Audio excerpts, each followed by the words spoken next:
আসসালামু আলাইকুম। আপনি কি সাউন্ড শুনতে পাচ্ছেন? জি স্যার। ৬ বাজে ৪ মিনিট একটু কোশ্চেন অ্যান্সার রাখি। কারো কোশ্চেন থাকলে বলেন। এই সপ্তাহে নতুন কোনো প্রশ্ন তৈরি হয়েছে কিনা, তারপর ক্লাসে চলে যায়। স্যার আপনি কি প্রথম তফসিলের অব্যাহতিপ্রাপ্ত আইটেম দিয়ে একটা করা দেখাবেন আমাদের? দেখাইলাম, অসুবিধা নাই। নিশ্চয়ই সুযোগ থাকলে দেখাবো না, সমস্যা নেই। ধন্যবাদ স্যার। আর কারো কোনো কোশ্চেন আছে?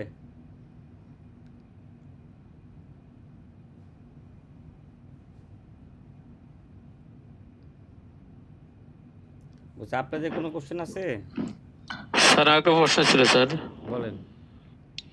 স্যার আমি তো ধরেন ভ্যাট রিটার্ন তো যদি সঠিক টাইমে জমা না দেই তাহলে এই টাকাটা যে মানে এই, জরিমানার টাকাটা যে দেবো এটা কি ট্রেজারি চালানোর মাধ্যমে দিতে হবে নাকি এই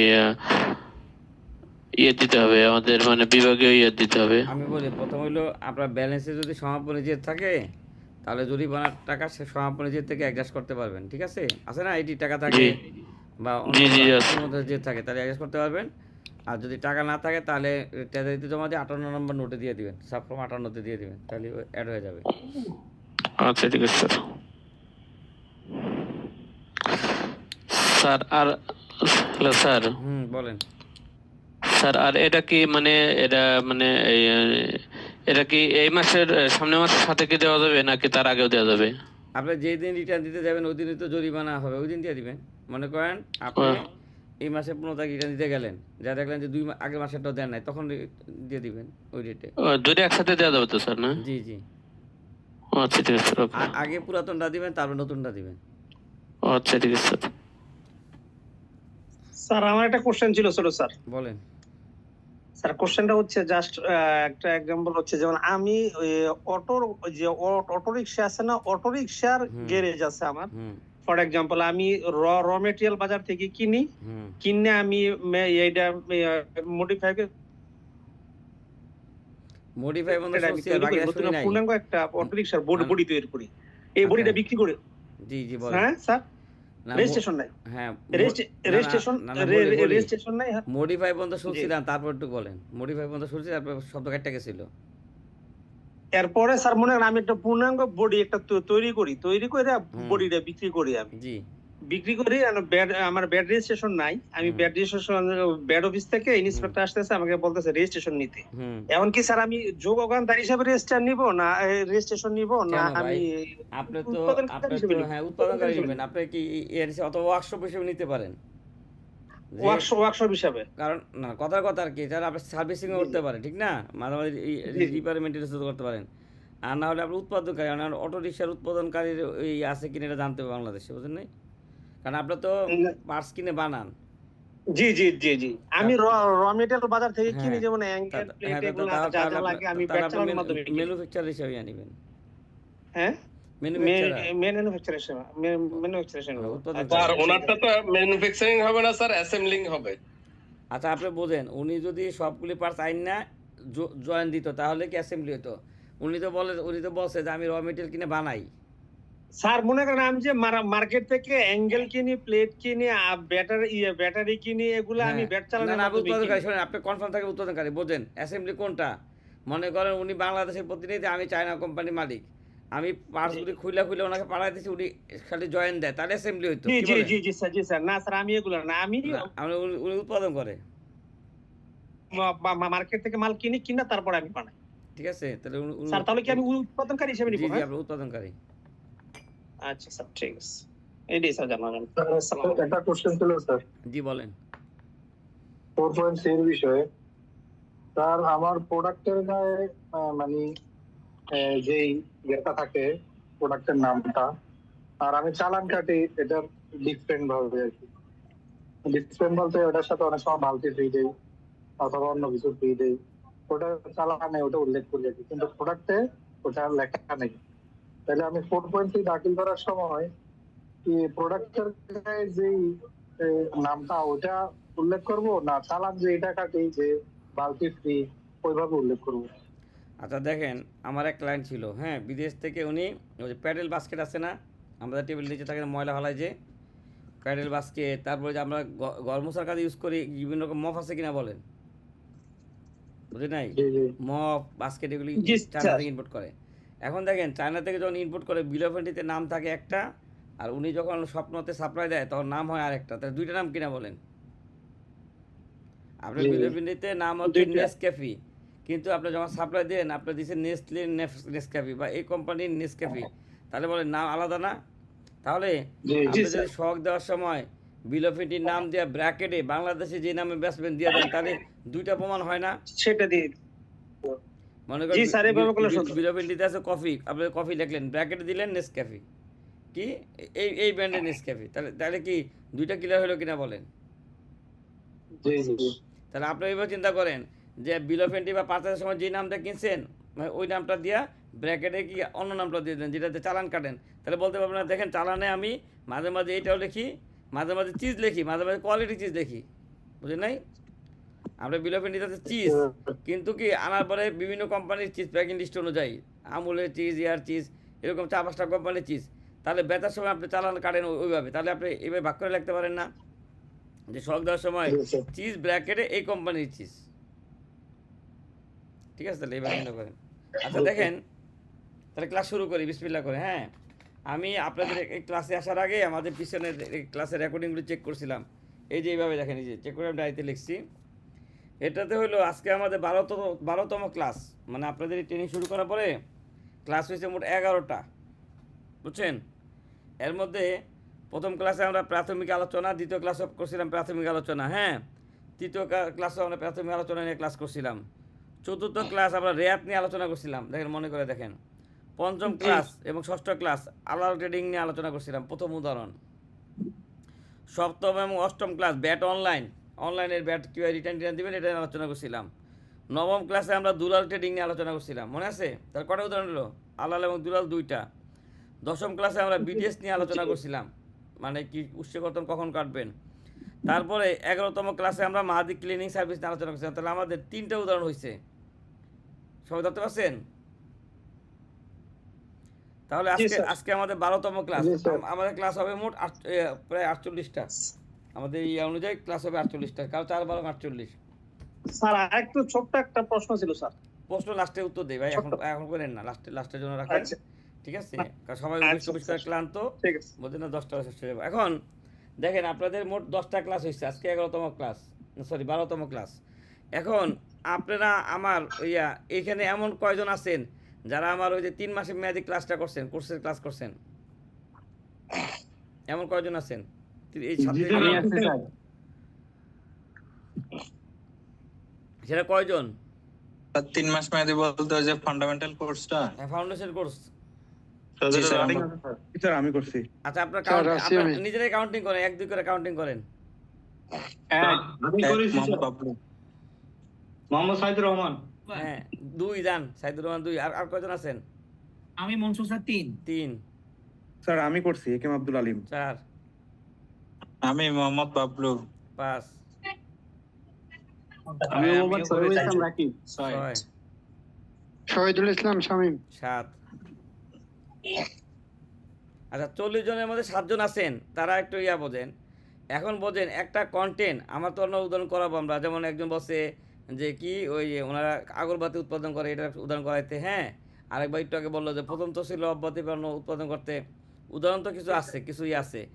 এখন এমন একটা উদাহরণ দরকার যেটা দ্বারা আমরা ক্রয় হিসাব পুরোপুরি বুঝতে পারি, বুঝেন, বিক্রয় হিসাব পুরোপুরি বুঝতে পারি, সহগটা ভালো করে শিখতে পারি, এবং আপনারা ডেবিট নোট ক্রেডিট নোট আলোচনা করতে পারি। এরকম আমার 5টা উদাহরণ একটা 2টা আছে। তাহলে আগের বেসে যদি উদাহরণ হয়, আপনাদের কি ক্লাস করাইলে আপত্তি আছে বলেন? যারা পুরান বেসে ক্লাস করছেন ওই উদাহরণটা আপনাদের পরিচিত, কিন্তু ওইখানে আমি এত সময় পাই নাই, সংক্ষিপ্ত আকারে আলোচনা করছি। এখানে যদি বিস্তারিত আকারে করি, আপনাদের কোনো অবজেকশন আছে কিনা বলেন? স্যার অবজেকশন এগুলো তো সমস্যা নেই। পুরাতন, আমরা আবার রিপিট করতেছি। সমস্যা নেই। না রিপিট করলেও ওইখানে মনে করেন ডে লং ট্রেনিং ছিল বা 2 দিনের ট্রেনে 18টা ক্লাস, আমি তাড়াহুড়ো করে গেছি। আর এখানে আমরা কি ধীরে সুস্থে 2-3টা ক্লাস ধরে করলাম, ওখানে মনে করেন একেবারে ধাপে ধাপে আরও ডিটেলস আকারে করলাম। আপত্তি আছে সবাই? আপত্তি নাই স্যার না না তাহলে কোনো আপত্তি নাই স্যার। হ্যাঁ, কারণ কি কোনো আপত্তি নাই স্যার। একটা বড় উদাহরণ তৈরি করতে কিন্তু সময় লাগে, বুঝছেন, সময় লাগে। এবং আপনি যদি ওই ওই প্রজেক্ট সম্পর্কে ক্লিয়ার ধারণা না থাকে তাহলে আপনি কিন্তু উদাহরণ করতে পারবেন না। এটা করতে পারবেন কিন্তু কি গ্যাপ থেকে যাবে, কি বলেন? তাহলে আমরা আজকে উৎপাদনকারী একটা নতুন উদাহরণ শুরু করি, হ্যাঁ কি বলেন? এবং এই এই উদাহরণটা হবে আমাদের সবগুলো উদাহরণের ভিতরে একটা স্পেশাল, মানে এই ক্যাটাগরির উদাহরণ। এটা দ্বারা আমরা ক্রয় হিসাব বুঝবো, বুঝেন, ক্রয় হিসাব বুঝবো, তেমনি বিক্রয় হিসাবও বুঝবো। তাহলে তারপরে সহগটা কিভাবে দেয় এটা বুঝবো, বিডিএস কাটা বুঝবো। মানে এই একটা উদাহরণ করলে আপনাদের অনেকগুলো, মানে প্রায় 25% কি ব্যাট ক্লিয়ার হয়ে যাবে। সবাই বুঝতে পারছেন? কি চালু হয়েছে? হ্যাঁ ধন্যবাদ ভাই, রেকর্ডিং চালু করছি। ঠিক আছে, তাহলে এই একটা উদাহরণ করলে কি আপনাদের 25% মনে করেন ক্লাস কমপ্লিট হয়ে যাবে। তাহলে আমরা আজকে এই উদাহরণটা শুরু করি। আর এটা আমি এক ক্লাসে শেষ করবো না, একাধিক ক্লাস লাগবে। মানে এই একটা দ্বারাই কি বিডিএস আমরা রেয়াত নেওয়া শেখাবো, ক্রয় খাতা বিক্রয় খাতা সব, ঠিক আছে? তাহলে আমরা যখন বলছিলাম ব্যাটারি যে ট্রেনিং শুরু করছিলাম তখন আমরা বলছিলাম না ব্যবসায়ী কয় রকম, 3 রকম, উৎপাদনকারী, ট্রেডিং ব্যবসায়ী আর সেবা প্রদানকারী কিনা বলেন? তাহলে আমাদের আলাল দুলাল জালাল ছিল ট্রেডিং ব্যবসায়ী, আর ওই যে ক্লিনিং কোম্পানি ছিল কি সেবা প্রদানকারী। আজকে আমরা আলোচনা করব উৎপাদনকারী উদাহরণ নিয়ে।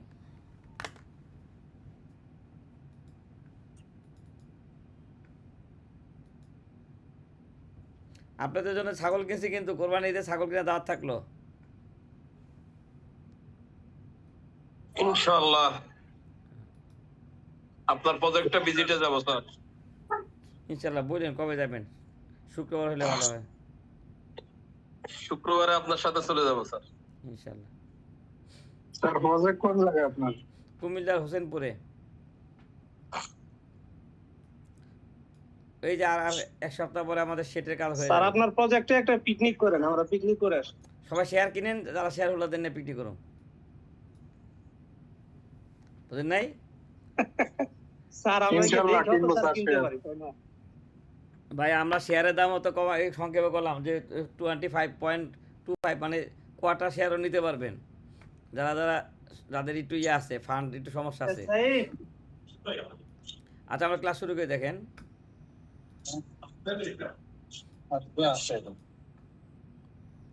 দেখেন এটা হলো এবিসি ফুডস লিমিটেড, একটা উৎপাদনকারী প্রতিষ্ঠান। এই কোম্পানির ধরন কি দেখেন, এবিসি ফুডস লিমিটেড, তার মানে সে উৎসকতনকারী খাদ্যদ্রব্য উৎপাদনকারী প্রতিষ্ঠান। যেই কোম্পানি কি করে 15% হারে বিক্রির উপর সেলস ভ্যাট দেয়। উক্ত প্রতিষ্ঠান যথাযথ নিয়মে 6.3 দ্বারা পণ্য কিনে এবং কি 6.3 দ্বারা র মেটেরিয়াল কিনে এবং রেয়াত নেয়। তাহলে বলেন কোম্পানির সম্পর্কে ধরতে পারছেন কিনা? সে একটা উৎপাদনকারী কোম্পানি, সে উৎসকতনকারী, তার বিক্রিত পণ্যের উপর ভ্যাট কত পার্সেন্ট? 15%। সে যথাযথ নিয়মে 6.3 দ্বারা পণ্য বিক্রি করে এবং কেনার সময় কি যথাযথভাবে 6.3 দ্বারা কিনে এবং রেয়াত নেয়। তাহলে বলেন কোম্পানি সম্পর্কে ধারণা হইল কিনা? জি।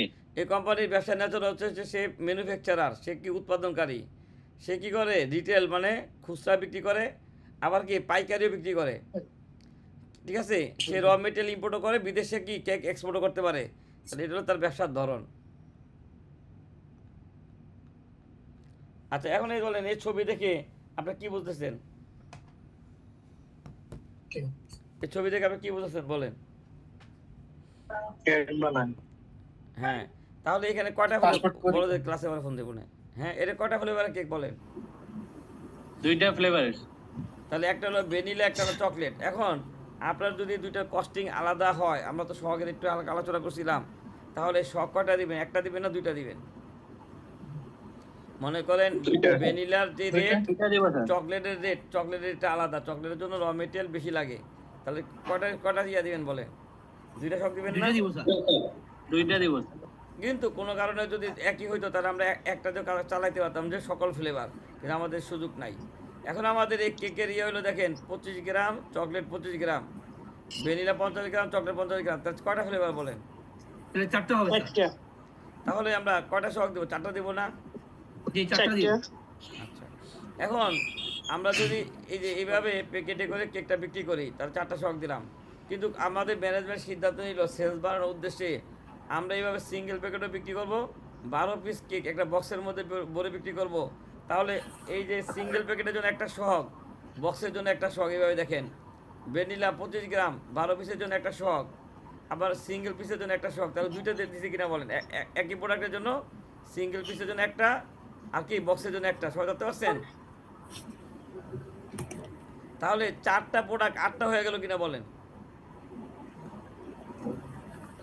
জি বলছি 25 গ্রাম ভ্যানিলা, 25 গ্রাম চকলেট, 50 গ্রাম ভ্যানিলা, 50 গ্রাম চকলেট, সিঙ্গেল পিসের জন্য 4টা শখ দিচ্ছেন কিনা? এসব এই যে মাউস দেখেন। ঠিক তেমনি আবার সিঙ্গেল একটা ডবল হ্যাঁ 12 পিস যখন বক্সে বক্সে আরেকটা শখ হলো না, তাহলে 4টা আইটেম 8টা হয়ে গেল কিনা বলেন? কখনো দিছি 12 পিস, কখনো দিছি কি 12 পিস, এটা আবার দিছি single piece, 12 piece single piece, 6 piece single piece, এভাবে দিছি কিনা বলেন? তাহলে 4টা আইটেম 8টা হলো কিনা? আচ্ছা, জি এই প্রোডাক্টের এসএস কোড সবগুলো এক হবে না, কারণ সেম প্রোডাক্ট। এখন দেখেন জি আমরা যখন আলাদা দুলারের ক্লাস করছি, তখন আমরা বলছি ভ্যাট অফিস থেকে আমাদের বলে দিছিল 40% এডিশন করেন, 37% এডিশন করেন, কিন্তু এই প্রোডাক্টের সময় কি এটা বলা সম্ভব? না দেখেন কারণ কি, এই যে আমার কেক যে আমার এমআরপি ম্যাক্সিমাম রিটেল প্রাইস বলেন, এখানে লেখা আছে কিনা? তাহলে এই এমআরপিটা আপনার প্রোডাক্টের গায়ে লেখা থাকবে না? এই এমআরপিটা কোথায় থাকবে ভাই? জি স্যার আমার পে লাগতো এটা কি প্রোডাক্টের গায়ে লেখা থাকবে? তাহলে আপনি প্রোডাক্টের গায়ে 125 টাকা, কিন্তু অ্যাকসেপ্টেড প্রাইস মানে কি আপনি যে টাকায় পণ্য বিক্রি করছেন না, অ্যাকসেপ্টেড প্রাইস মানে কি? আপনারা সবাই চিন্তা করেন আপনারা ওই কোম্পানির কি ব্যাট ম্যানেজার, তাহলে আপনি যখন ফ্যাক্টরি থেকে প্রোডাক্টটা বিক্রি করছেন তখন আপনি বক্স 12 পিস 120 টাকা বিক্রি করছেন কিনা বলেন? জি তাহলে এক পিসের দাম 10 টাকা আসে না? যখন সিঙ্গেল পিস বিক্রি করছেন এই কেকটাই দেখেন তো, সেটা ফ্যাক্টরি থেকে 15 টাকা দিয়ে বিক্রি করছেন না, যেটা গায়ে হয়েছে এমআরপি 16 টাকা। দেখ এই এটা বুঝছেন কিনা বলেন? তাহলে আমি কি ব্যাট কি ফ্যাক্টরি প্রাইসের উপরে দিব না এমআরপির উপরে দিব? এমআরপির উপরে দিব। সবাই এটা ক্লিয়ার? স্যার এমআরপির উপরে স্যার। তাহলে এই ধরনের উৎপাদনকারী কোম্পানি হলে ভ্যাট অফিস থেকে যদি বলে 40% এডিশন, 20% এডিশন, বাস্তবে মানা সম্ভব? না স্যার। তাহলে আপনি এই যে দেখেন ব্যাট ছাড়া ভ্যালু হচ্ছে এটা হলো ব্যাট ছাড়া ভ্যালু, আর এটা হলো ব্যাট, ঠিক আছে? দুইটা মিলে হলো অ্যাকসেপ্টেড প্রাইস। এই যে বক্স, এক বক্স নিলে 120 টাকা, তাহলে ব্যাট ছাড়া মূল্য হলো 104.35, ব্যাট হচ্ছে 15.56, মোট হলো 120, ব্যাট ছাড়া মূল্য হচ্ছে 15 টাকা এক পিস ব্যাট সহ, কিন্তু ব্যাট ছাড়া মূল্য 13 টাকা 4 টাকা। তাহলে বলেন এই লাইনটা বুঝছেন কিনা সবাই? এটা হলো ব্যাট ছাড়া মূল্য, এটা হলো ব্যাটের পরিমাণ, আর এটা কি ব্যাট সহ আমার ফ্যাক্টরি প্রাইস। দেখেন এই তিনটা ক্লিয়ার কিনা? আর এটা হলো কি আমার এমআরপি। এখন আপনি বলতে পারেন এই দুইটা ডিফারেন্সটাই তো মনে করেন ডিলারের মূল্য, তারপর রিটেলারের মূল্য, হোলসেলারের মূল্য না ভাই? এই 120 টাকা আর 125 টাকা পার্থক্য কার কার? ডিলার, রিটেলার, হোলসেলার ব্যাট আছে কিনা বলেন এখানে? সিরিয়াস এই জায়গাটা বোঝেন না এমন কি আছেন? আমি উৎপাদককে এমআরপি টাকাই দিব না? স্যার এমআরপিটা পেলাম কোথায় স্যার? মনে করেন আপনি বাজার থেকে যখন এই টিস্যুটা কিনছেন, গায়ে লেখা আছে কি বলেন? গায়ে লেখা ধরুন আছে 20 থেকে গায়ে 50 লেখা আছে টাকা। 85 টাকা, তাহলে 50 এমআরপি টাকা। 85 টাকা কিনা বলেন? জি এই টিস্যু উৎপাদনকারী কোম্পানি কি 85 টাকা ভ্যাট দিবে? না না 50 টাকা না, দিবেন। তার ফ্যাক্টরি প্রাইস মনে করে, তাই সে ডিলারকে একটা লভ্যাংশ দিবে না, রিটেলারকে একটা লভ্যাংশ দিবে না, তারপরে কি ওই যে চূড়ান্ত যে বিক্রেতা তার কাছে দিবে, তাহলে সে এরকম আছে 50 টাকা ধরে বিক্রি করে দিতে পারে না? জি স্যার তারপরে জায়গায় জায়গায় হাত বদল হয়েছে, আর কি হয়েছে? ব্যাট দিছে। দেখেন বুঝছেন কিনা?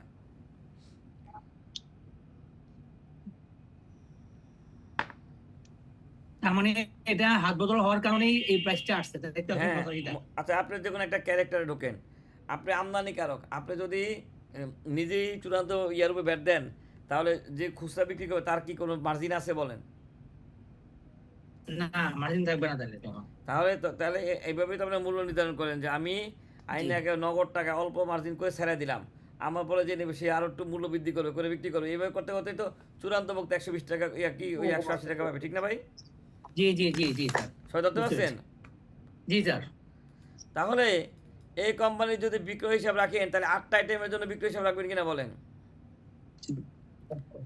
কটা জি, আইটেম? স্যার। 1টা 2টা 3টা 4টা 5টা 6টা 7টা 8টা।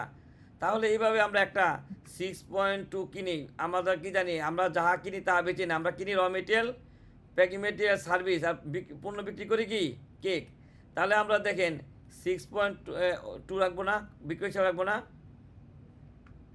এগুলো আপনাদের দিয়ে দেবো। তাহলে আমরা রাখবো কি দেখেন 6.2 বিক্রি হিসাব। এই বিক্রয় হিসাবের মধ্যে আমরা যখন ইন্ডেক্স করলাম, আমরা ধরেন 8টার মধ্যে আমাদের 2টা রেগুলার আর 6টা কি 6টা রেগুলার আর 2টা কি এখনও প্রোডাকশন দেই নাই, এটা আমরা শখ দিয়ে রাখছি। তাহলে এই 6টার জন্য 12 পেজ করে রাখতে পারেন স্টক খাতা।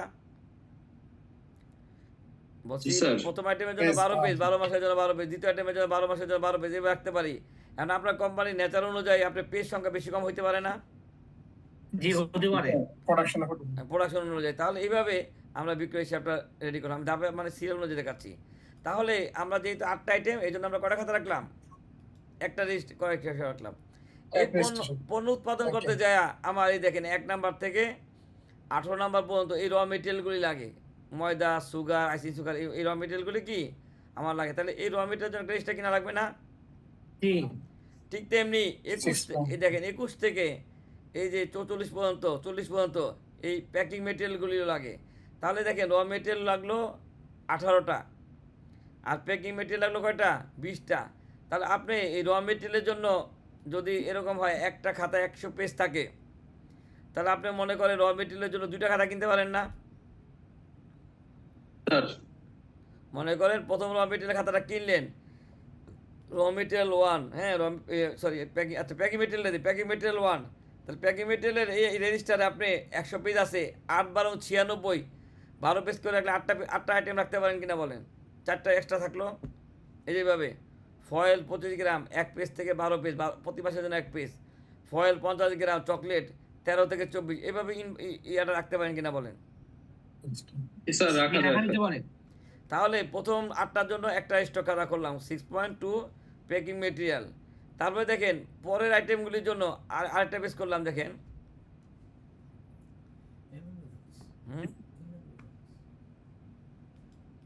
আচ্ছা কল না, ক্লাস আবার কল দিবে। দেখেন packing material 2 ABC foods limited, এখানে অবশিষ্ট 8টা আইটেমের জন্য কটা রাখলাম দেখেন একটা খাতা, তাহলে কটা হলো 16টা আইটেম চলে গেল না? জি দেখেন কার্টুন বক্স, কার্টুন এইভাবে। তারপরে দেখেন যে বাকি কটা আরও কিছু আইটেম আছে, এটার জন্য তৃতীয় লিস্টটা। তাহলে এভাবে আমরা 6.1 ক্রয় হিসাব প্যাকিং মেটেরিয়াল 3টা রেজিস্টার রাখলাম কিনা আমাদের প্রয়োজন অনুযায়ী। তাহলে এইভাবে আপনার কোম্পানির নেচার অনুযায়ী রেজিস্টারের সংখ্যা বেশি কম হতে পারে না? জি হতে পারে। তাহলে প্যাকিং মেটেরিয়ালের জন্য আমরা কটা রেজিস্টার রাখলাম, 3টা রেজিস্টার রাখলাম। 3টা। ঠিক অনুরূপভাবে র মেটেরিয়ালের জন্য রেজিস্টার খুললাম। তাহলে দেখেন প্রথম একটা খাতা করলাম র মেটেরিয়াল 01, এগুলি কিন্তু পুরো 1 মাসের তথ্য করে দেওয়া আছে, র মেটেরিয়াল 1। তাহলে এই খাতায় আমরা এই যে দেখেন ময়দা 1 থেকে 12 পেজ, সুগার 13 থেকে 24, আইসিং সুগার 25 থেকে 36, এভাবে স্টক রাখছি কিনা বলেন। শুধু একটা র মেটেরিয়াল দেওয়া হয় নাই, র মেটেরিয়াল খাতা আরেকটা খুলতে এসছে। তাহলে দেখেন র মেটেরিয়ালের জন্য 2টা ক্রয় হিসাব, প্যাকিং মেটেরিয়ালের জন্য 3টা ক্রয় হিসাব করলাম, সব বুঝছেন কিনা বলেন। বলছি র মেটেরিয়ালের জন্য কি 2টা ক্রয় হিসাব আর প্যাকিং মেটেরিয়ালের জন্য কি 3টা ক্রয় হিসাব কিনলাম। এখন আপনি দেখেন এই র মেটেরিয়াল প্যাকিং মেটেরিয়াল ছাড়াও আপনি সার্ভিস ক্রয় করেন না? আপনি যে রেয়াত নেবেন বলেন, উৎপাদনকারী প্রতিষ্ঠানের উপকরণ বলতে কী বোঝায়, কাঁচামাল, এছাড়া সেবাও আছে না? তাহলে বিদ্যুৎ বিল, গ্যাস বিল থেকে শুরু করে port charge, insurance, bank charge, অন্যান্য সেবাগুলি রেয়াত পাবেন কিনা বলেন। তাহলে ওটার জন্য রেজিস্টার রাখতে হবে, রাখতে হবে স্যার। রাখতে হবে। হ্যাঁ আমি একটু নিও। তাহলে আমরা এরকম ক্রয় হিসাব, বিক্রয় হিসাবের পাশাপাশি ওই এবিসির যে পাশাপাশি র মেটেরিয়ালের জন্য 2টা ক্রয় হিসাব রাখলাম 6.1, প্যাকিং মেটেরিয়ালের জন্য 3টা ক্রয় হিসাব রাখলাম, কারণ আমার প্যাকিং মেটেরিয়াল বেশি। ঠিক তেমনি সার্ভিসের জন্য আমরা একটা ক্রয় হিসাব রাখতে পারি না, সার্ভিস। এখন সার্ভিসের মধ্যে যদি এরকম হয় যে ভ্যাটেবল সার্ভিস একটা আছে, অব্যাহতিপ্রাপ্ত সার্ভিস একটা আছে, রেয়াত পাবেন একটা সার্ভিস আছে, রেয়াত পাবেন একটা সার্ভিস আছে, এইভাবে আমরা পেজ আলাদা রাখতে পারি না, যে যেগুলি রেয়াত পাবো এগুলি 1 পেজে, যেগুলি রেয়াত পাবো না এগুলি আরেকটা পেজে, যেগুলি চালান ছাড়া কিনছে এগুলি 1 পেজে রাখতে পারি কিনা বলেন। তাহলে এইভাবে যদি রাখি তাহলে আমাদের রাখাটা পূর্ণাঙ্গ হবে না।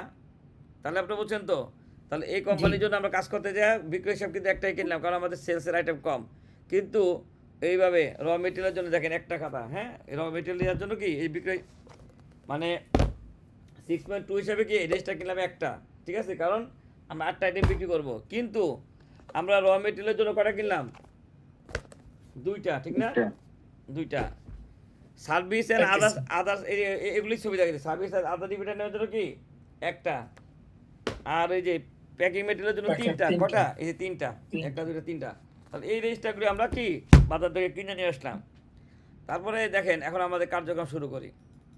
তাহলে আপনি কিন্তু যাহা কিনেন তাহা বেচেন না, আপনি কিনেন এক জিনিস, বেচেন কি আরেক জিনিস। তাহলে যখন কিনেন আপনি ক্রয় খাতা এন্ট্রি দিবেন, ওইখান থেকে প্রোডাকশনে ইউজ হয়ে যাবে, ঠিক না? ইউজ হয়ে যাবে। এখন প্রোডাকশন ফ্লো থেকে ফিনিশ প্রোডাক্ট পাবেন না? হ্যাঁ, ফিনিশ প্রোডাক্ট, ওই ফিনিশ প্রোডাক্ট আবার কী করবেন? বিক্রি করে দিবেন। তাহলে দেখেন আপনারা এই যে লিস্ট অনুযায়ী দেখেন আমরা কী কিনি, কেক বানাইতে ময়দা কিনি, চিনি কিনি, দুধ কিনি, হ্যাঁ চকলেট পাউডার কিনি, ডিম কিনি, ফ্লেভার কিনি। তাহলে এইভাবে এই জিনিসগুলি কিনি কিনা বলেন? ময়দা কিনেন, ঠিক না? চিনি কিনেন, এইভাবে কি এই সুগার এই আইটেমগুলি কিনেন। তাহলে এগুলি কেনার সময় আমাদের চালান দ্বারা কিনতে হবে না? জি স্যার, চালান দিয়ে কিনতে হবে। আচ্ছা দেখেন বেকিং পাউডার থেকে শুরু করে এই যে, তারপর আমরা প্রশ্ন ছিল একটু আমরা ফয়েল কিনি কিনা বলেন? কারণ প্যাকিং মেটেরিয়াল, তাহলে এইবার ফয়েল কিনেন। তারপরে এই পেপার কাপ কিনেন, এরও রেট পাবেন না? যে ট্যাপ কিনেন, ট্যাপটাও কি রেট পাবেন? এইভাবে আমরা যে কার্টুন থেকে শুরু করে যা যা কিনে রেট, তাহলে এইভাবে এই কোম্পানি, এটা হলো সামারি ওই পুরো রেজিস্টারের 1 মাস যাবত, হ্যাঁ এই র মেটেরিয়াল টোটাল এই পরিমাণ টাকা র মেটেরিয়াল কিনে কত? 1,28,29,000 টাকা র মেটেরিয়াল কিনে। আর সার্ভিস কিনে, যে এই সার্ভিসগুলো কিনে, cleaning service, cartoon design, gas, electricity, insurance, port এই সার্ভিসগুলো কিনে। আর সারা মাস বাবদ সেই যে এই 6টা প্রোডাক্ট এত টাকা বিক্রি করে, হ্যাঁ যে বিক্রি করে ব্যাট দেয়, আর এগুলো তার লেনদেন। এটা দ্বারা কি আমরা উদাহরণটা করবো। এখন বলেন যেভাবে কোশ্চেন করতে নিয়েছিলেন। স্যার কর চালানে একই কোম্পানি আমার হচ্ছে একই প্রোডাক্ট মানে বিভিন্ন সরি শব্দ হচ্ছিল তো, মিট করে নিচ্ছে, এবার বলেন। স্যার 6.3 তে একটা কোম্পানিতে একই পণ্য বিভিন্ন সাইজে, হ্যাঁ বিভিন্ন রেটে বিক্রি করলে সেক্ষেত্রে আমি 6.2 তে আনার ক্ষেত্রে আমি কি গড়হারটা করে দিব, নাকি হচ্ছে যত রেট ততগুলা কলামে লিখতে হবে? আচ্ছা আপনি বোঝেন, আপনি একটা 6.3 দ্বারা কি একজনকে সাপ্লাই দিচ্ছেন পণ্য, কিন্তু আইটেম হচ্ছে বিভিন্ন আইটেম। তাহলে আপনি প্রত্যেকটা আইটেমের জন্য স্টক খাতা আলাদা রাখেন না? স্যার আইটেম একটা, সাইজ ওয়াইজ রেট আলাদা। তাহলে আপনি সাইজ অনুযায়ী স্টক খাতা রাখবেন না? আপনি দেখেন স্যার আমি প্রোডাক্ট ওয়াইজ আলাদা রাখি, কিন্তু হচ্ছে রেট ওয়াইজ রাখি না আর কি। না, আমি আপনাদের দেখাই। মনে করেন আপনি যদি এই যে আপনি যখন এই যে ভ্যানিলা, হ্যাঁ আপনি ভ্যানিলা 25 গ্রাম যখন বিক্রি করে দিবেন, দেখেন এই যে আপনি আমাকে দিলেন ভ্যানিলা 25 গ্রাম, তাহলে এটা রেট আর এটা রেট কি এক? তাহলে আপনি আমাকে যে একটা প্রোডাক্ট সাপ্লাই দিলেন কিন্তু স্টক খাতায় আরেকটা রাখে, তাহলে কি হবে বলেন? আপনি এইভাবে রাখতে হবে না? যে এই দেখেন কাজটাকে ভাই যার ওখানে শব্দ হয়, আমরা সারাদিন অফিস কইরা আমরা তো ভাই আমাদের তো বিরক্ত লাগে না?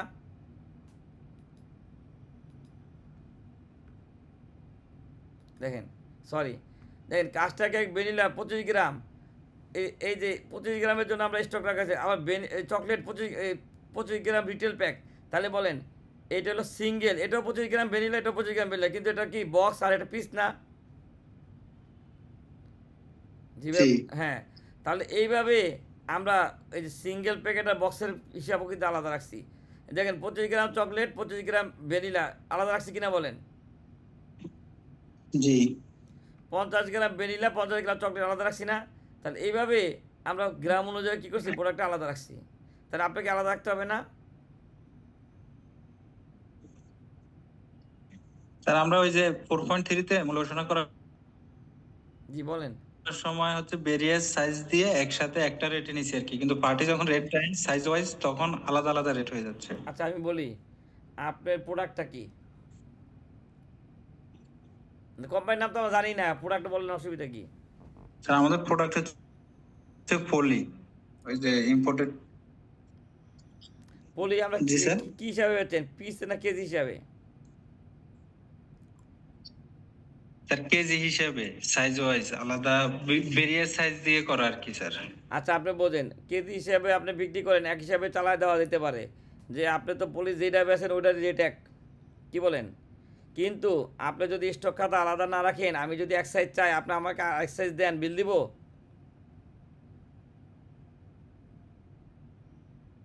আপনি মানে কাজ সুবিধাজনক করতে পারেন, কারণ যেহেতু প্রতি কেজি দামই এক, যে ছোট পলি বড় জি। পলি, হ্যাঁ সবই এক, 1 জি। KG 5 KG. কিন্তু আপনার যদি আমি বলি ভাই আমার স্টকটা মিলাই দেন, কোন কেজির পলি কতটুকু আছে, বা একজনে অর্ডার দিবে, তাহলে আপনি কি স্টক মিলাইতে পারবেন এখন?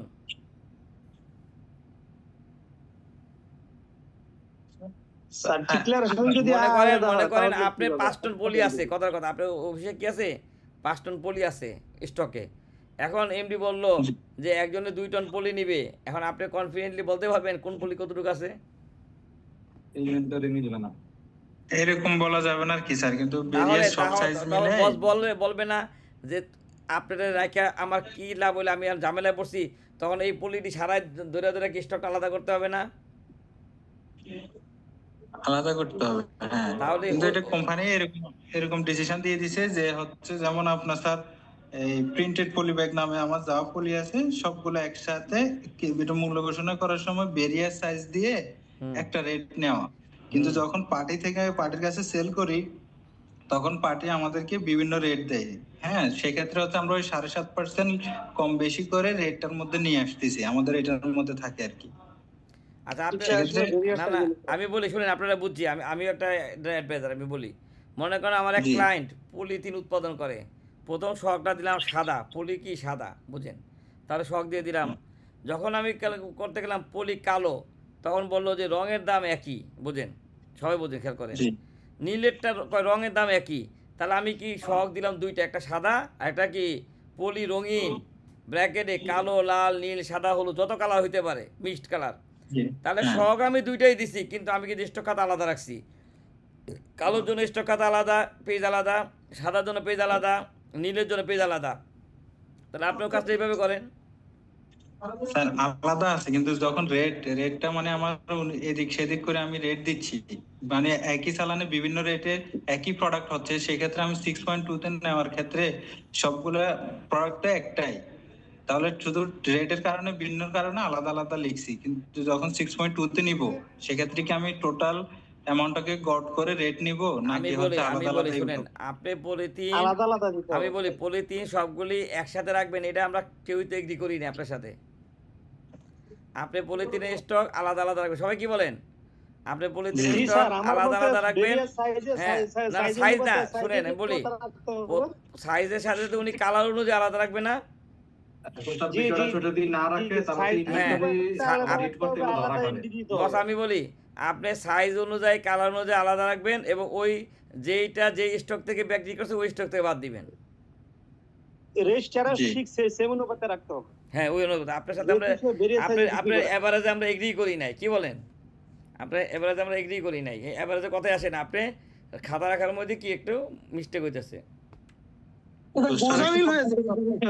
হ্যাঁ সে তারপরে স্টক মিলাইতে পারবে না তো। এই যে এইভাবে বুঝেন, আপনি সিঙ্গেল, যখন স্টক চাবে স্টক মিলাইতে হ্যাঁ পারবে আপনি না। বক্সের জন্য একটা স্টক রাখবেন, খোলাটার জন্য একটা স্টক রাখবেন, ঠিক না? বক্সের জন্য একটা স্টক, খোলাটার জন্য স্টক। আমরা মাঝে মাঝে এরকম হয় না যে বক্সের কেক আছে কিন্তু খোলাটার অর্ডার আসছে, বক্স খুলে দিয়ে দেন, এরকম হয় না অনেক সময়? হয়। মনে করেন ম্যাগি লুডুস 6টা মিললে একটা, আগে ছিল না 6টা মিলে একটা ফ্যামিলি প্যাক, এখন আপনার কাছে সিঙ্গেল প্যাকেটের অর্ডার আছে, আপনি ফ্যামিলি প্যাক খুলে দিয়ে দিচ্ছেন কিনা বলেন? এটা হলো তো আলাদা স্টক, ঠিক না? এইভাবে চিন্তা করেন, কিন্তু স্টক আলাদা রাখতে হবে। তার একটা প্রশ্ন কি? আচ্ছা খুব রিলেটেড হলে বলেন, কারণ আমরা তো ওই যে এটা দিয়ে রেয়ার ট্যাগ শিখবো, তো বলেন। আচ্ছা ঠিক আছে, পরে করবো স্যার। তাহলে পরে করেন। দেখেন তাহলে এই রেজিস্টার কটা রাখবেন, এটা বুঝছেন কিনা বলেন? বলছি এই উৎপাদনকারী কোম্পানি ক্রয়ের জন্য রেজিস্টার রাখবে কয়টা? 6টা। র মেটেরিয়ালের জন্য 2টা, প্যাকিং মেটেরিয়ালের জন্য 3টা, সার্ভিসের জন্য একটা, মোট করা হলো 6টা। আর বিক্রির জন্য রেজিস্টার রাখবে কয়টা? একটা, কারণ আইটেম কম। র মেটেরিয়াল বেশি লাগে। স্যার আমি যদি ছয়টা রেজিস্টার না রাখি 6.1 যদি আমি 500 পেজের একটা নেই, আমি পার্ট বাই পার্ট করি, তাহলে কোনো সমস্যা আছে সমস্যা কোনো? নাই, আপনি চালাক মানুষ, আপনি 12টা রেজিস্টার লাড়াচাড়ার সুবিধা বাজারে পাওয়া যায়, আনেন, এটা খুব সুন্দর, আপনি ভালো ভালো বুদ্ধি দিচ্ছেন, ঠিক আছে। 1000 পেজের রেজিস্টার পাওয়া যায়, আপনার করতে পারেন, কোনো সমস্যা নাই। আপনি মনে করা হিসাবে একটা রাখলেন, বিক্রি হিসাবে একটা রাখলেন, জি আমি পার্ট বাই পার্ট আলাদা করে আমি। হ্যাঁ কোনো সমস্যা জি, নেই, জি, আপনি জি। ইন্ডেক্স করে নিলেন, না ভালো কথা বলছেন। তাহলে আপনি লাড়াচাড়া কম, কিন্তু আবার মাথা রেখেন যে এত মোটা রেজিস্টার হলে এইটা আবার মুভমেন্টে আপনার সমস্যা হয় কিনা, আছে না? না স্যার ওই সময় তো আবার ব্যাড অফিসে যখন জুলাইতে নিয়ে যাওয়া লাগে, তখন আবার 12টা একসাথে নিতে হয়। শোনেন আর একটা শোনেন, নিয়ে গেলে হয়। 12টা দিলে সুবিধা আছে, একটাতে ভুল ত্রুটি আছে ফালাই দিলেন খাতাটা, 9টা দিয়ে আসলেন, উনি বাই করতে, কিন্তু আপনি তো পুরা খাতা বান্ডিল ধরে নিতে হইব। কি বলেন সবাই? একটা খাতা ভুল হলে চেঞ্জ করে ফেলাইতে পারো, পুরো খাতা চেঞ্জ করা ঝামেলা না? না ঝামেলা স্যার।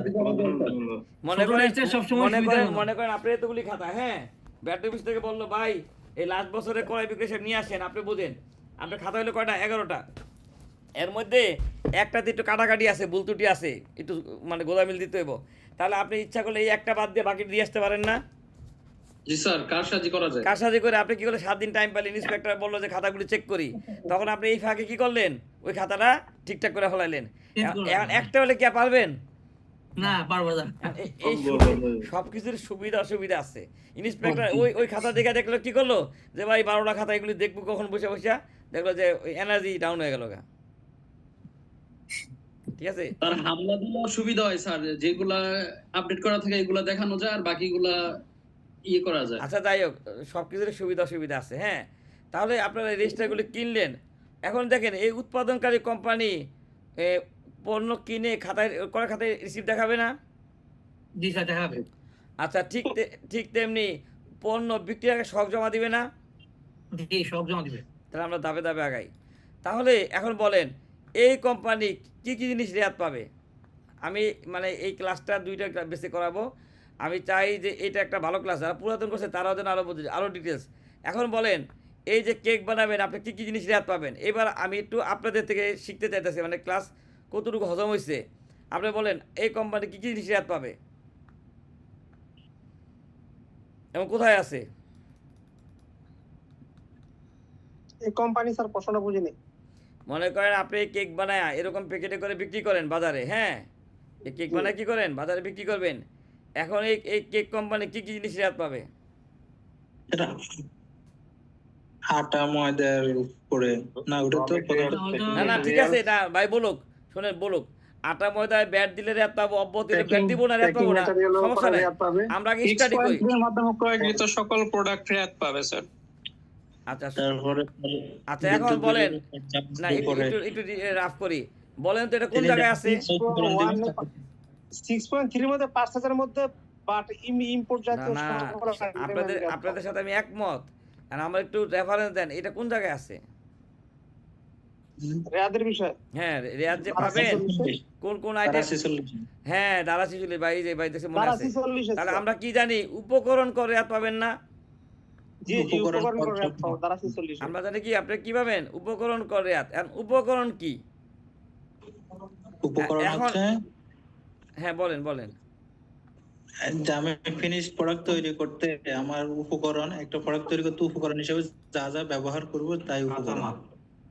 আচ্ছা হ্যাঁ এক ভাই বলো কাঁচামাল, সংখ্যা দেয়া আছে শুনেন না আমি বলি, না অসুবিধা নাই ভাই, কেক বানানোর যে কাঁচামালগুলো স্যার, আমি এগুলাই বলি, উপকরণ হবে না? এক ভাই বসে কেক বানানোর কাঁচামাল উপকরণ, আরেক ভাই বসে এখন আমাদের আইন অনুযায়ী আমরা আগাই, কি বলেন? এখন দুইটা শব্দ মনে একটু রিভাইজ দেন।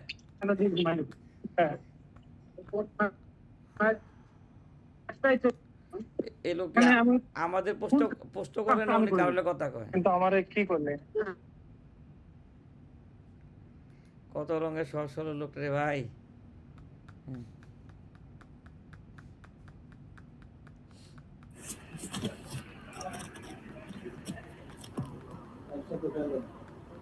আচ্ছা দেখেন আমরা দুইটা শব্দ বলছিলাম, উৎপাদ কর, একটা কি উপকরণ কর, এখন বলেন উপকরণ কর কি?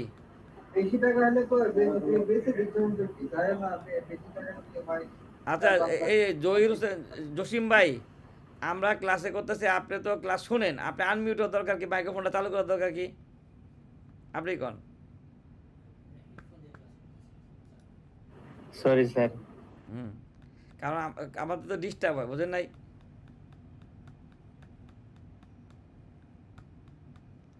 শোনেন, আপনাদের এই ক্লাস করাইতেছে কি কারণে? যে কোনো মূল্যে আমার গরুর খামার আমি দাঁড় করাবই। তারপর হচ্ছে এই যে ভিতরে যে ঠিক আছে, একবার আলামিন একবার উনি কি করবেন স্যার? বেললো টাকা দে আমি বলতে দেখতে বানাতে পারবে কিন্তু আজই হয় না পরে আমি বলে আমি রাজি করালাম। ঠিক আছে।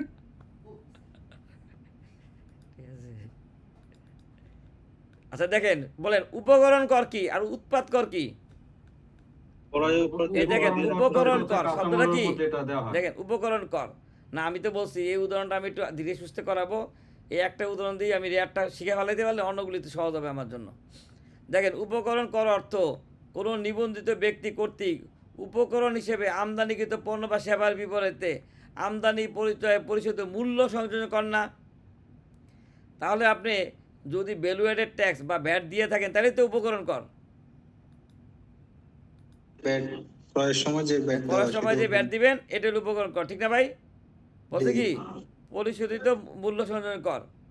এখন এই যে তাহলে ভ্যাট দিলে কি আপনি রেয়াত পাবেন না ভাই? আগাম কর ব্যতীত, তাহলে এটি কি রেয়াত হবে? না, এটা সমন্বয়। আচ্ছা, তারপর আবার দেখেন কি বলছে, স্থানীয় বা লোকালি যদি কিনেন স্থানীয় উৎস হতে উপকরণ হিসেবে ক্রয়কৃত বা সংগৃহীত পণ্য বা সেবা, পণ্য কিনলে হবে সেবা কিনলে হবে, কিন্তু ঠিক না? আগে বলছিল পণ্য ইনপুট করলে হবে সেবা ইনপুট করলে হবে, সেবার বিপরীতে পরিশোধিত মূল্য সংযোজন কর। তাহলে আমরা বলতে পারি না বিদেশ থেকে যে ব্যাট দিয়ে আসছেন ইনপুট করার সময় ওইটাও রেয়াত পাবেন, আর লোকালি যে 6.3 দ্বারা ব্যাট দিয়ে কিনছেন এটাও কি রেয়াত পাবেন? দেখেন ধরতে পারছেন কিনা? রাইট। তাহলে এখন আপনি যদি বলেন যে ভাই আমি বিলম্বিত সিডি দিয়ে আসছি, এইচডি দিয়ে আসছি, আরডি দিয়ে আসছি, আমি কি রেয়াত পাবো? এটি পাবেন না, কারণ বলছে শুধু ব্যাটটা রেয়াত পাবেন। বুঝতে পারছেন? কী পাবেন? শুধু ব্যাট রেয়াত পাবেন। তাহলে আমাদের এভিডেন্স থাকতে হবে, কিন্তু আমরা কি পাবো? রেয়াত। এখন আরেকটা জিনিস বলি, যে বলছে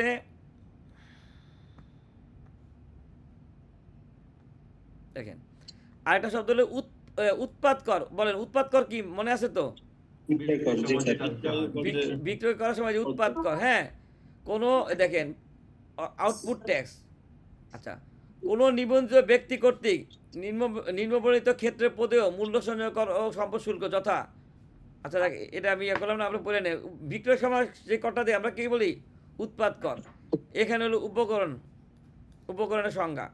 তাহলে বলেন উপকরণ হতো সকল প্রকার কাঁচামাল। এই কেক বানাইতে যত কাঁচামাল ইউজ করবো রেয়াত পাবো কিনা বলেন? পাবো। এই কেকের আলোকে এটা একটু ব্যাখ্যা করে দেয় 2 মিনিট। কেক বানাইতে যত প্রকার কাঁচামাল, আটা, ময়দা, সুজি যা লাগবে সব রেয়াত পাবো না? এই কেক আমরা যদি কিউসি টেস্ট করে যে কেকের হাইজেনিক ঠিক আছে না, পিএসপি ঠিক আছে কিনা, তারপরে কি ফাঙ্গাস পড়ে কিনা, তাহলে এই যেই জিনিস দ্বারা রিয়েজেন্ট দ্বারা টেস্ট করবে এটা রেয়াত পাবো। যেই মেশিন দ্বারা টেস্ট করবে ওটা রেয়াত পাবো না? পাবো। যেই জ্বালানি মানে যেই কেমিক্যাল মানে আছে না অনেক এসিড টেসিড দিয়ে তো টেস্ট করায়, তাহলে দেখেন laboratory reagent, laboratory equipment, laboratory accessories, test tube টুস্ট সব রেয়াত পাবো না?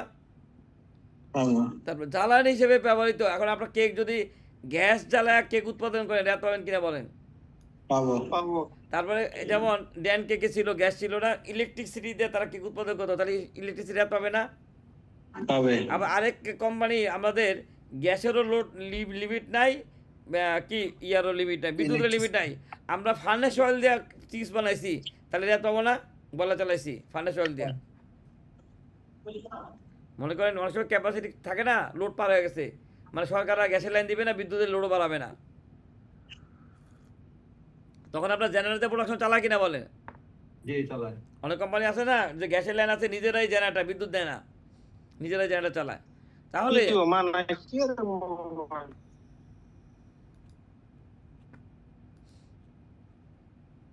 শোনেন ভাই, কারো যদি পারিবারিকভাবে কোনো কাজ থাকে তাহলে আপনি একটু ক্লাস থেকে বের হয়ে শেষ করে তারপর আবার ক্লাসে ঢুকেন, ঠিক আছে?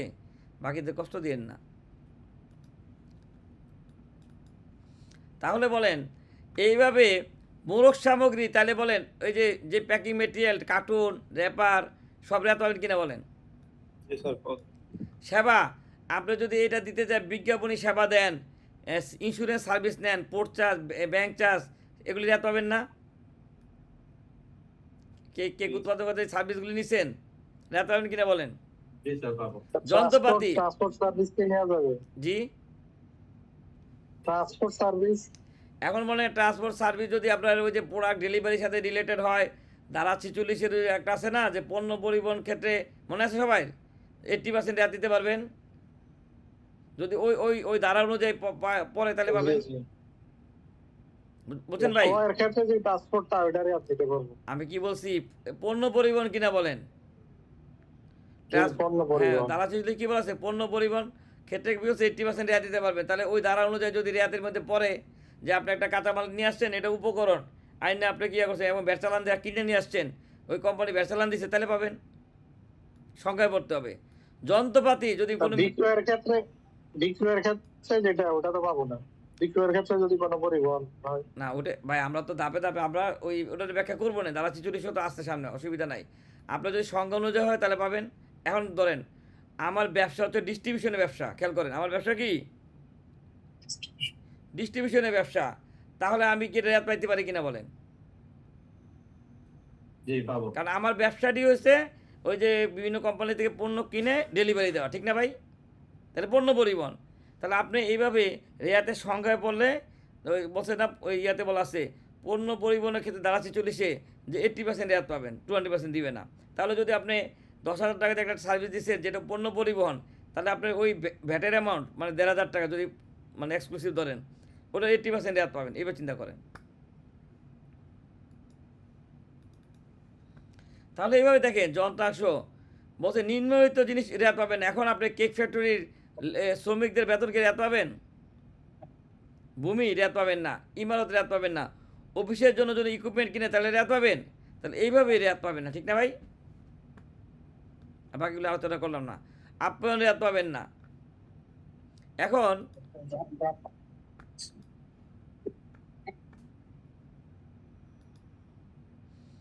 আপনার চালান দেখে বলেন তো কোন কোনগুলো রেয়াত পাবেন। দেখেন এই এই চালানটা দেখে বলেন এটা কি রেয়াত পাবেন? হুম,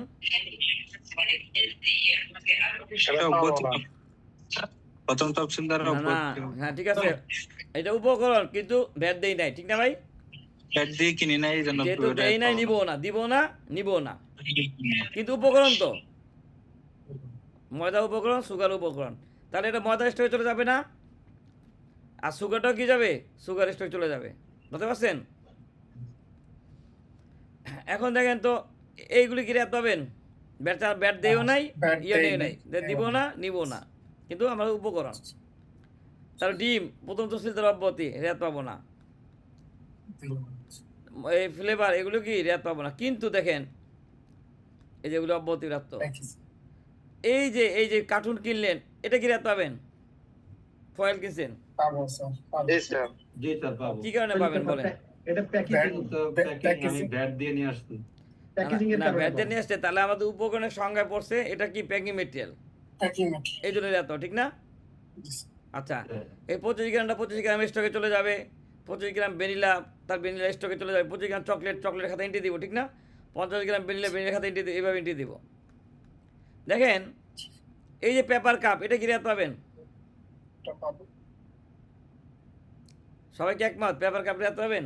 এটা তো প্যাকিং মেটেরিয়াল না, প্যাকিং তো পেপার কাট পাওয়া যাবে স্যার, এটা প্যাকিং মেটেরিয়াল না তো,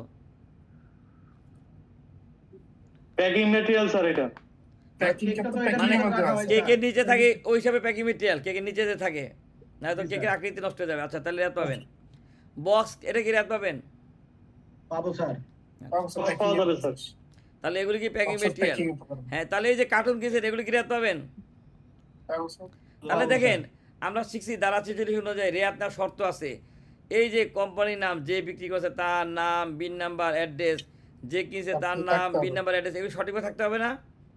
এগুলি যদি সঠিকভাবে না থাকে, এখানে যদি সুন্দরভাবে লেখা না থাকে, লাস্টে যদি এই যে সিগনেচার এগুলো যদি না থাকে, তাহলে কি রেয়াতটা ক্যান্সেল হয়ে যাবে। তাহলে এই যে এগুলি রেয়াত পাবো আমরা।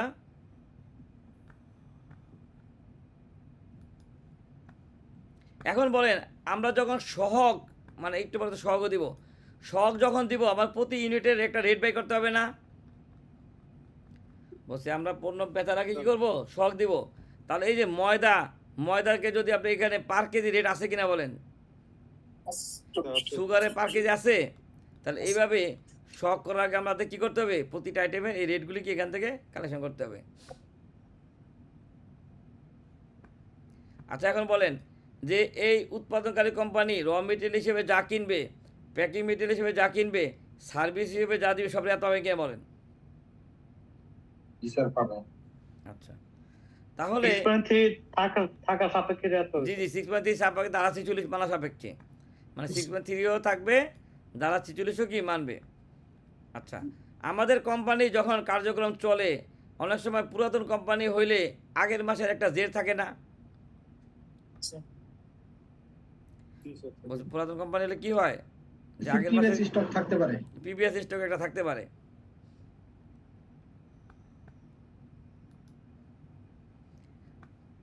মনে করেন বাজারের রেজিস্টার যাই হোক, আপনারা আবার অনেক সময় এক্সেলে একটা আলাদা স্টক রাখেন না, যারা বস লেভেলে আছেন, ব্যাটের খাতার পাশাপাশি এক্সেলে রাখেন কিনা বলেন?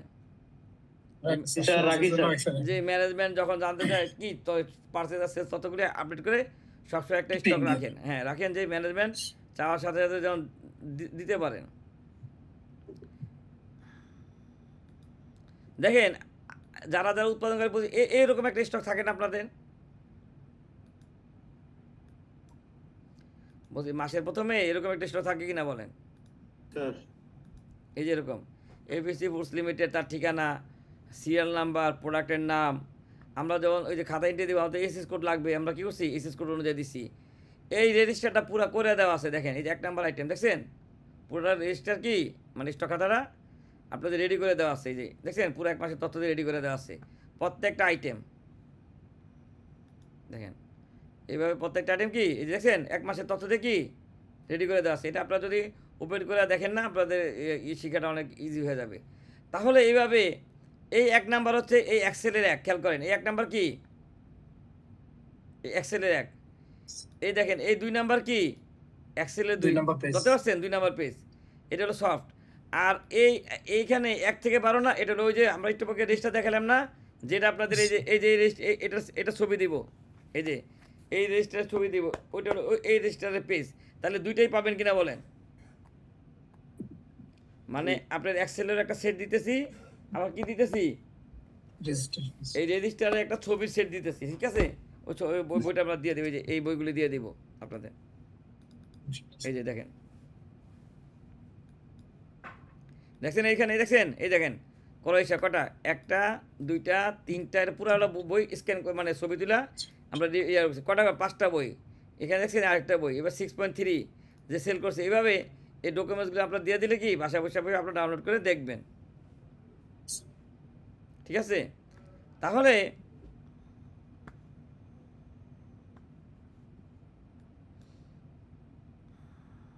দেখেন এই যে এইভাবে ময়দার একটা ওপেনিং স্টক থাকতে পারে কিনা বলেন? সুগারের ওপেনিং স্টক থাকতে পারে। আচ্ছা তারপর আমরা কি করি দেখেন, এখানে এটা হলো ওপেনিং স্টক, এটা হলো কি ওপেনিং স্টক, এটা হলো সারা মাসে আমরা কি পরিমাণ কি বিভিন্ন সময় রিসিভ করছি, এটা টোটাল আর কি। তারপরে হচ্ছে দেখেন কি পরিমাণ ইস্যু করছি, তারপরে রিজেক্ট, লাস্টে ক্লোজিং ব্যালেন্স থাকে না। এখন এইভাবে যদি ওপেনিং স্টক কোনো আইটেমে থাকে, তাহলে আমরা দেখেন 6.1 যখন আমরা রাখবো, আমরা ওপেনিং স্টকটা এন্ট্রি দিতে হবে না? দেখেন এখানে কি লেখা আছে, ক্রয় হিসাব। আচ্ছা আমি ছবিটা তো দেখাতে পারি, দেখেন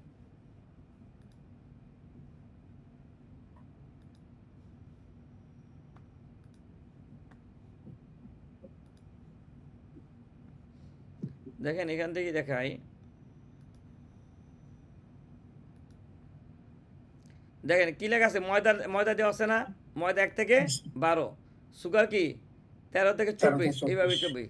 তাহলে ওইখানে যদি ওপেনিং স্টক থাকে, তাহলে এই যে এখানে যা, তাহলে আপনি লিখবেন না ওপেনিং স্টক 1/7/21 তারিখে ওপেনিং স্টক 100 কেজি, আর না থাকলে কি লিখতেন নীল। তাহলে দেখেন প্রতিষ্ঠানের নাম এবিসি ফুডস, এটা আপনার কোম্পানির নাম লিখবেন, ঠিকানার জায়গায় আপনার কোম্পানির ঠিকানা, এটা ওই সিল তো তৈরি করা ছিল এই জন্য উপরে নিচে পড়ে গেছে। আর বিন নাম্বার জায়গায় কি বিন নিবন্ধন দিবেন। তাহলে কি লিখলেন ময়দা, এখন আমরা এখানে লিখি নাই কোন মাস কোন সাল, কারণ আমরা তো একটু ইয়ে আছে, আমরা এই তারিখটা দেখলে বুঝতে পারি না এটা কোন মাসের খাতা, কি বলেন? তারিখ দেখলে বুঝতে পারি কিনা বলেন? তারিখ দেখলে বুঝতে পারি, এই জন্য আমরা কি করি নাই, মাসের নাম লিখি নাই। আচ্ছা তাহলে দেখেন 1 নাম্বার লেনদেন 1/7/21 ওপেনিং স্টক 100, তাহলে বলছে না মজুদ উপকরণের প্রারম্ভিক জের, কি বলা আছে? প্রারম্ভিক জের, তাহলে আমার ওপেনিং স্টক লিখতে হবে। এখন যদি কোনো স্টক না থাকতো তাহলে নীল লিখতেন না, এটা হলো প্রথম লেনদেন। এখন যদি এটা না লেখেন তাহলে এখান থেকে ডাইরেক্ট শুরু করে দেন, তাহলে ইন্সপেক্টর মহোদয় যদি অডিট করতে যায় তখন তার মানে কোশ্চেন থাকবে না এর আগের স্টক কত ছিল, কি বলেন? এখানে যদি নীল লেখেন তাহলে বুঝবে কি আগের স্টক 0, আর যদি এরকম হয় যে 100 কেজি তাহলে বুঝবে না যে খাতাটা কন্টিনিউয়াস, এর আগে একটা রেজিস্টার আছে। আচ্ছা তাহলে কি ওপেনিং স্টক 100। তাহলে দেখেন এরপর হচ্ছে মূল্য, এই যে ওপেনিং স্টক এটা মূল্য লেখা আমাদের জন্য ইমার্জেন্সি না, কারণ কি আমরা কি রাখতেছি স্টকের রেজিস্টার, আমরা পারচেজের মূল্য দিব আর সেলসের মূল্য দিব, কিন্তু ওপেনিং ক্লোজিং মূল্য কি ইমার্জেন্সি না, কারণ আপনার মূল্য চেঞ্জ হইতে পারে না। মনে করেন আপনি প্রথম বিল অফ এন্ট্রিতে যে প্রোডাক্ট আনলেন বা প্রথম চালান দ্বারা কিনলেন, প্রোডাক্টের দাম 10 টাকা, পরের বার 11 টাকা বা 9.5 টাকা হইতে পারে কিনা বলেন? তাহলে আপনি যদি ওপেনিং ক্লোজিং স্টকের মূল্য লেখেন মিলাইতে পারবেন? তাই এটা কি না ইমার্জেন্সি না। চালানপত্রের নাম্বার, যে চালান দ্বারা কিনছে ওটার নাম্বার না, এই চালানপত্রের নাম্বারের জায়গায় কি বোঝেন নাই? এই দেখেন চালানপত্রের নাম্বারের জায়গায় এই যে চালানপত্র কিনছে ওটার নাম্বার না, এই যে 1 নাম্বার চালান দ্বারা কিনছি। তারপরে কয় তারিখে কিনছে ওটার তারিখ, নাম মানে কার থেকে কিনছেন, সুমনা এন্টারপ্রাইজ, ঠিক আছে না, তার অ্যাড্রেস, তারপরে কারণ বাজার ধরেন কথা থেকে দিচ্ছে, নিবন্ধন নাম্বার মানে তার কি ব্যাট নিবন্ধন নাম্বার, কি লেখছেন পারচেস, আপনি কি লেখছেন আমি ক্রয় করছি, তারপরে কি পরিমাণ পারচেস করছেন, ওই যে বিল অফ এন্ট্রিতে ছিল ব্যাচেলার ছিল না 4500 কেজি, এটার ভ্যালু লেখছেন। তারপরে দেখেন ওপেনিং স্টক ছিল কত 200 কেজি, এটা তো আরেকটা পেজে চলে আসছে 200 কেজি, আর পারচেস করছেন 4500, তাহলে বোঝেন 4700 কেজি হয়েছে কিনা। তাহলে এইভাবে দেখেন এই যে এরপরে ঘর আছে দেখেন ঠিকানা ইয়া গেল বিবরণ, এটা হলো বিবরণ, আপনার প্রয়োজন অনুযায়ী লিখবেন, পারচেস, প্রোডাকশনের সেলস, ওয়েস্টেজ এই অনুযায়ী লিখবেন। পরিমাণ দেখেন এইখানে মূল্য লিখছি কিনা 12 নম্বর নোটে,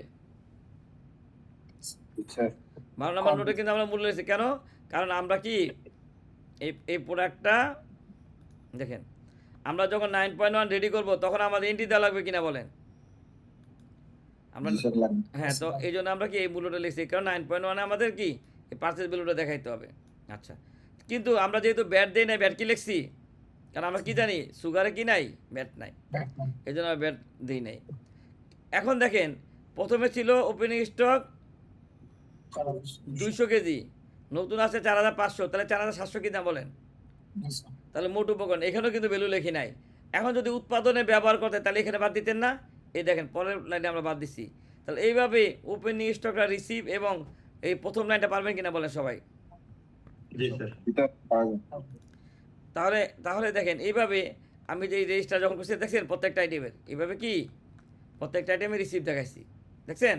আপনার জন্য একটা ইশারা দেখাই দিলাম, বাকিটা আপনারা বুঝুন, কারণ এগুলি তো একটা একটা দেখানো যাবে। তাহলে এইভাবে আমরা ব্যাট চালান দ্বারা কিনলাম আর কয়েক খাতা রিসিভ দেখাইলাম, এরকম ব্যাট চালান দ্বারা কিনছি আর কী করলাম রিসিভ দেখাইলাম।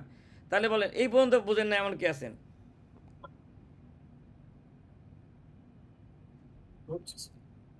বোঝা গেছে স্যার। আচ্ছা বোঝা গেছে স্যার। এখন মনে করেন ক্রয় খাতা রিসিভ দেখাইলেন, ইয়া করলেন, এখন পণ্য উৎপাদনের আগে আপনাকে শখ দিতে হবে না? জি স্যার। শক দিতে হবে। পণ্য উৎপাদনের আগে কী করবেন, শখ দিবেন। এখন আমরা শখটা দেখি, এই প্রসঙ্গে একটা প্রশ্ন করা যাবে স্যার? বলেন। স্যার একটা নতুন কোম্পানি স্যার, এখন প্রোডাকশনে যাওয়ার আগে 4.3 দিল স্যার, এখন এক্ষেত্রে প্রোডাকশন দিয়ে মার্কেটে যাইতে 2-3 মাস যদি লেগে যায় স্যার, এটাকে 4.3 আবার দিতে হবে? আপনি বোঝেন বাস্তবে এরকম হইতে পারে না যে ভ্যাট অফিসের নিয়ম মানার জন্য আপনাকে শখ দিচ্ছেন, বুঝেন, দিচ্ছেন, ট্রায়াল দিলেন। এখন প্রোডাক্টটা তৈরি হওয়ার পরে রেট চেঞ্জ হইতে পারে, পরিমাণ চেঞ্জ হইতে পারে কিনা বলেন? জি স্যার। যে প্রথমে অনুমান করে দিয়েছিলেন যখন অ্যাকুরেট হয়, ওয়েস্টেজ বেশি হইতে পারে না, কম হইতে পারে না, এরকম যদি কোনো তথ্য চেঞ্জ হয়, যেটা কারণ কি আপনি প্রোডাকশনের সময় শখ দিলেন একরকম, প্রোডাকশন 2 মাস পরে হওয়ার পরে শখ চেঞ্জ হয়ে গেল, মানে দেখো ওয়েস্টেজের পরিমাণ বেশি, রেবার বেশি ওয়েস্টেজ হয়, তাহলে আপনার স্টকে গরমিল দেখা যাবে না। জি স্যার, কারণ আপনাদের চেঞ্জ হয় নাই কিন্তু প্রোডাকশন দেরিতে হচ্ছে আর কি, 2 মাস আড়াই মাস কোনো সমস্যা নাই। আপনি এইভাবে বোঝেন যে অন্তত বছরে একবার শখ দিয়ে, জি স্যার, যদি ক্রয় মূল্য চেঞ্জ এটা না স্যার হয়, একদম শুরুতে স্যার প্রোডাকশন নতুন ফ্যাক্টরি শুরুর কথা বলছি। শুরুতে দিলেন, তারপর 1 বছর পার হয়ে গেলে জি। নতুন করে 1 বছর পরে আরেকবার দিয়েন, প্রতি বছর একবার করে দিয়েন, জি জি স্যার। এও চিন্তা করেন।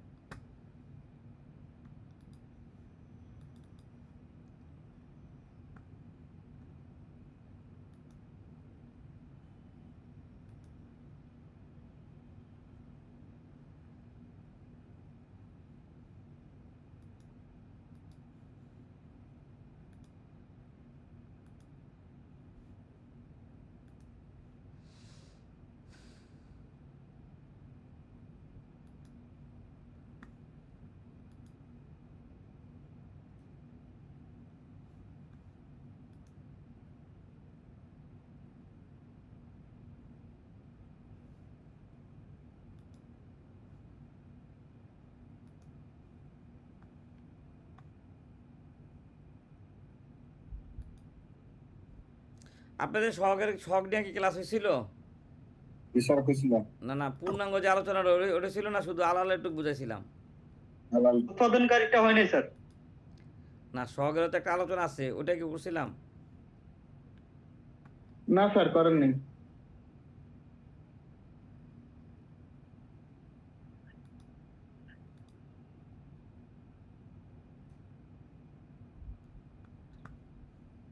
মনে হচ্ছে স্যার আরেকটা আলাদা ভাবে একটু নিলে ভালো হইতো স্যার। না, শখের একটা এমনি স্পেশাল ক্লাস থাকে আমার 2 ঘন্টার, ওটা করাইছি কিনা এটা জিজ্ঞেস করছি। না, ওইটা হয় নাই স্যার।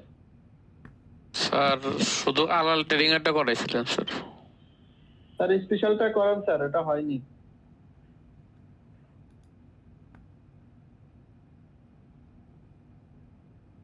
আচ্ছা দেখেন, এটা হলো আমাদের কোম্পানি এবিসি ফুডস, বেশি ছোট আছে না, দেখেন এবিসি ফুডস, হ্যাঁ, তার নাম, ঠিকানা, নিবন্ধন। এখন একটা শখ আপনাদের দেখায়, এই যে শখটা দেখেন, এটা হলো কোম্পানির নাম, ঠিকানা, বিন নাম্বার, উপকরণ, উৎপাদ, শখ, তারপর লেখা আছে কি 4.3।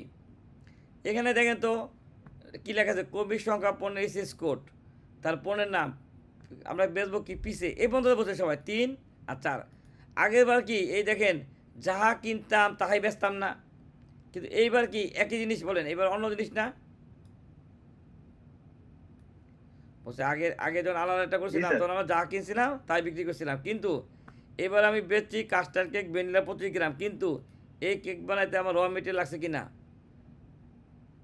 এই কেক বানাইতে আমার প্যাকিং মেটেরিয়াল লাগছে কিনা বলেন, এই কেক বানাইতে আমার সার্ভিস লাগছে কিনা। তাহলে এই যে র মেটেরিয়ালের দাম 3 টাকা 13 পয়সা, এই প্যাকিং মেটেরিয়াল দাম 2 টাকা 14 পয়সা, এই সার্ভিস এই 5 টাকা 43 পয়সা, এটা উপকরণ না, এগুলি কি আমার কি বলছে এখানে দেখেন, একক পণ্য বা সেবা সরবরাহ ব্যবহৃত উপকরণ বা কাঁচামাল ও প্যাকিং সামগ্রী বিবরণ, পরিমাণ ও মূল্য, উপকরণ বৃদ্ধি, অপচয় শতকরা 800। তাহলে এই 5 নাম্বার ঘরে যে আইটেমগুলি, এগুলি আমরা রেয়াত পাবো না। তাহলে বলেন 3 টাকা 13 পয়সা আমার র মেটেরিয়ালের উপকরণের দাম, 2 টাকা 14 পয়সা আমার প্যাকিং মেটেরিয়াল উপকরণের দাম, আর 15 পয়সা কি আমার সার্ভিসের দাম। তাহলে 5 টাকা 43 পয়সা আমার উপকরণ কিনা বলেন। আর এই পাশে দেখেন এগুলি সংযোজন না, কি বলছে নোট 10-এ কি বলছে, সংযোজন বলছে কিনা বলেন। তাহলে এই 10-এরগুলি আপনারা কী পাবেন না, রেয়াত পাবেন না, এটা বলছেন কিনা বলেন। 5 নাম্বার বিবরণের যেই আইটেমগুলি লেখছেন এগুলি কী পাবেন, রেয়াত পাবেন। আর 10 নাম্বার গলে যেগুলি লেখছেন এগুলি কী পাবেন না। তাহলে আমরা বলতে পারি না 5 টাকা 43 পয়সা হচ্ছে আমার উপকরণ, আর 3 টাকা 27 পয়সা সংযোজন।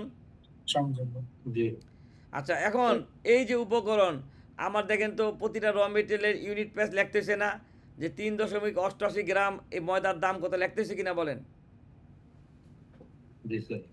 এখন এই যে রেসিপিটা আপনারা কোথায় পাবেন বলেন, এই যে রেসিপিটা, ময়দা কতটুকু লাগছে 25 গ্রামে একটা 27 গ্রামের কেক বানাইতে, ময়দা লাগছে 3 গ্রাম 88, সুগার লাগছে, এই রেসিপিটা আপনারা কোত্থেকে পাবেন। এটা প্রোডাকশন থেকে নিয়ে নিব স্যার। হ্যাঁ, এই যে বাইরে বলছে।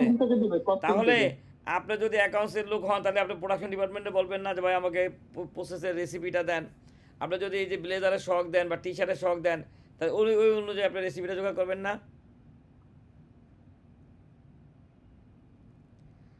বলছি ওই অনুযায়ী ইয়া করবেন কিনা বলেন। আচ্ছা, তাহলে আপনি প্রোডাকশন থেকে নেবেন, কিন্তু আপনি যখন শখ জমা দিবেন, শখের সাথে আপনার মূল্য এভিডেন্স জমা দিতে হবে না? এই যে একক প্রতি যে মূল্য বের করছেন এটা এভিডেন্স দিতে হবে না? হ্যাঁ, এই এই এভিডেন্সটা কই পাবেন? স্যার দিতে হবে স্যার 6.3 এভিডেন্সটা আমার এই যে ভাই কিন্তু বলছে সুন্দর, দেখেন উনি জানে। তাহলে আপনি ওই 6.3 বা বিলো অফ এন্ট্রি থেকে প্রতি কেজি র মেটেরিয়ালের দাম বের করে নিলে একটা ইয়া পাবেন না? জি স্যার সামারি পাওয়া যাবে। সামারি। তাহলে আপনারা এইবার চিন্তা করেন আমরা একটা সামারি তৈরি করি। প্রথম হলো এইভাবে আমরা একটা র মেটেরিয়াল জন্য একটা পেজ করলাম, প্যাকিং মেটেরিয়াল জন্য একটা পেজ করলাম। তাহলে এই দেখেন তো, এখানে দেখেন আমরা লিখলাম কি ময়দা, আমরা কীভাবে সব মানে পার ইউনিট কি কেজিতে, বিল অফ এন্ট্রিতে আমার ছিল না। এই যে দেখেন 6.3,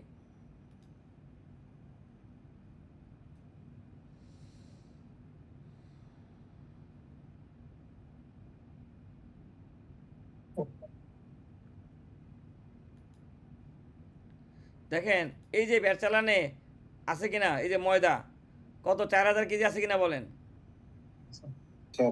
হ্যাঁ, 4000 কেজি যদি এত টাকা মূল্য হয় তাহলে পার কেজি দাম 24 টাকা 50 পয়সা না? সুগার পার কেজি কত? 30 টাকা 60 পয়সা। তাহলে এইভাবে যদি আমরা প্রত্যেকটা ব্যাট চালান বা বিল অফ এন্ট্রি থেকে এই ইউনিট প্রাইসটা নিয়ে আসি, দেখছেন এই 4000 কেজি 98,000 টাকা দেখেছিলাম, প্রতি কেজি এত টাকা, এভাবে বের করতে পারি কিনা বলেন? যদি কোনো আইটেমে রেয়ার থাকে তাহলে কি দিলেন, দেখেন দিলেন এই যে এটা হলো ভ্যালু, যদি রেয়ার থাকে আর কি, দাঁড়ান দেখাচ্ছি। দেখেন এটা হচ্ছে কি ভ্যালু, এটা কি ভ্যালু, আর এটা হলো কি ব্যাট, এটা হলো কি ব্যাট সহ ভ্যালু, আর রেয়ারটা বাদ দিলেন, তাহলে ব্যাট ছাড়া ভ্যালু না বা রেয়ার ছাড়া। তাহলে এইভাবে ভাগ দিলে পার কেজি দেখেন 1 কেজি ময়দার দাম 24 টাকা 50 পয়সা। হ্যাঁ, সুগারের দাম হচ্ছে কত, এই যে 30 টাকা। এইভাবে প্রতিটা র মেটেরিয়াল ইউনিট প্রাইস বের করছে, এটা তো বলছেন সবাই। ঠিক অনুরূপভাবে আরেকটা পেজে প্যাকিং মেটেরিয়ালের ইউনিট প্রাইসটা বের করে নিচ্ছেন। এই দেখেন, দেখছেন ফয়েল আসছিল কত 1100 কেজি, টোটাল ভ্যালু হচ্ছে এত টাকা, ব্যাট দিয়েছিলেন 69,300, টোটাল ব্যাট সহ ভ্যালু হচ্ছে 5,31,000। ব্যাটটা রেয়াত নিয়ে নিচ্ছেন, তাহলে ব্যাট ছাড়া ভ্যালু কত 4,62,000। এটাকে ভাগ দিচ্ছেন 1 কেজির দাম 420 টাকা। এইভাবে প্রত্যেকটা প্যাকিং মেটেরিয়াল যদি কোনোটা কেজি হয় তাহলে কেজিতে, পিস হলে কি পিসে, কার্টুন পিস হয় না ভাই, ট্যাব হচ্ছে মিটারে। তাহলে বলেন এইভাবে ইউনিট প্রাইস বাই করতে পারছেন কিনা? জি স্যার।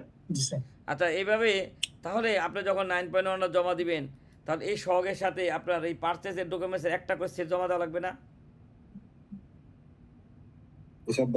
হ্যাঁ, একটা করে এখন মনে করেন আপনি কেনার সময় বলেন যে ময়দাওয়ালা আমাকে চালান দেয় না, তাহলে দোকানদার যে কাঁচা চালানটা দিচ্ছে ওইটা দিয়ে দিবেন, ওনার ক্যাশ মেমোটা কি দিয়ে দিবেন ডকুমেন্টস হিসেবে। তাহলে এইভাবে বের করার পরে এখন দেখেন আপনি যখন লিখলেন, এখন এগুলিতে বলছেন কোম্পানির নাম, অ্যাড্রেস, বিন দিলেন, কমিক সংখ্যা 1, এসএস কোডের জায়গায় এসএস কোড, কী লিখলেন কাস্টার্ড কেক 25 গ্রাম ভ্যানিলা গিফট প্যাক, এক বক্সে থাকে 12 পিস, কিন্তু শখকে আমি বক্সে দিছি না পিসে দিছি বলেন? তাহলে আমার 12 পিসের 1 পিসের শখ, তাহলে এটাকে 12 দিয়ে গুণ দিলে এই বক্সের দাম পেয়ে যাবো না? তাহলে আমি কি জানি 1 পিস কেক বানাইতে আমার 27 গ্রাম র মেটেরিয়াল লাগে, তাহলে এটা আমি কিউসি থেকে নিয়ে বসায় দিছি, এটা তো বলছে সবাই। জি স্যার। কিউসি আমাকে বলছে ময়দা লাগে 3.88 গ্রাম, সুগার লাগে 6.72, এইভাবে একটা কেক বানাইতে 27 গ্রাম র মেটেরিয়াল লাগে। তাহলে এই পরিমাণকে যদি ইউনিট প্রাইস দিয়ে গুণ দিয়ে, তাহলে ইউনিট প্রাইসটা কি কেজিতে আসে আর এটা কি গ্রামে আসে না? তাহলে কেজিকে যদি 1000 দিয়ে ভাগ দেন গ্রাম পাবেন কিনা বলেন? তাহলে 27 গ্রাম মানে 27 টাকা 1 কেজি ময়দার দাম, তাহলে 27.50 টাকাকে যদি 1000 দিয়ে ভাগ দেন তাহলে প্রতি গ্রাম ময়দার দাম পাবেন না? তো ওইটা দিয়ে যদি গুণ দেন তাহলে কী দেখেন একটা কেক বানাইতে 3.88 গ্রাম র মেটেরিয়াল লাগে, যেটার মূল্য হচ্ছে 0.095 টাকা। দেখেন ধরতে পারছেন কিনা? এক পিস কেকের জন্য স্যার খরচ? জি, এক পিস কেকের জন্য চিনি লাগে 6.72 গ্রাম, আর এই 6.72 গ্রাম চিনির দাম কত 0.026 টাকা। তাহলে এইভাবে 27.91 গ্রাম র মেটেরিয়ালের দাম 3.13 টাকা কিনা বলেন। আচ্ছা এখন দেখেন এখানে অবচয়ের পরিমাণ দেওয়া আছে না, তাহলে 27 গ্রাম কেক বানাইতে আমার 3 গ্রাম অবচয় হয় কিনা বলেন। 27.91 গ্রাম প্রোডাক্ট বানাইতে কয় গ্রাম অবচয় হয়েছে? তাহলে এখন আপনারা কোশ্চেন করবেন এই অবচয়টা কোত্থেকে আসবে। এই অবচয়টা আপনার কোম্পানির নেচার অনুযায়ী ইয়া হবে না, নির্ধারণ হবে না। আচ্ছা এখন নাম বলার দরকার নাই, যেই ভাই আছেন প্লাস্টিক ইন্ডাস্ট্রিতে আপনাদের অবচয় কত পার্সেন্ট হয়? আর আপনার কোম্পানির নাম কেউ জানেন না, এটা ওই পাবলিকলি কোনো লাইভ হইতাছে না, রেকর্ডিং হইতাছে। আপনি বলেন আপনাদের এমনি অবচয় কত পার্সেন্ট হয়? একটু এদিক সেদিক আইটেম ভিত্তিক তো আলাদা আলাদা হয় স্যার। আরে একটা বলেন না, আইটেম ধরেই বলেন না। 20% মতো অবচয়। আচ্ছা দেখ ধরে নিলাম, দেখছেন বাইরে অবচয় হয় 20%। এখন আপনি যদি স্বর্ণ গয়না তৈরি করেন, আপনি যদি বাজারে যা বলেন যে আমার 20% অবচয় হয়, মানবে? 1%ও মানবে না, কি বলেন? জুয়েলারি অবচয় 1% মানবে? হ্যাঁ ঠিক তেমনি একজন যদি বলে ভাই আমি জামা তৈরি করি, তাহলে জামার যে কাটিং অনুযায়ী যে কাপড় ওই অনুযায়ী অবচয় হবে না। এখন আমরা মনে করেন চিজ উৎপাদন করব খামার থেকে, আমরা কি জানি 10 কেজি দুধ দিলে 1 কেজি চিজ হয়, তাহলে অবচয় কত পার্সেন্ট বলেন?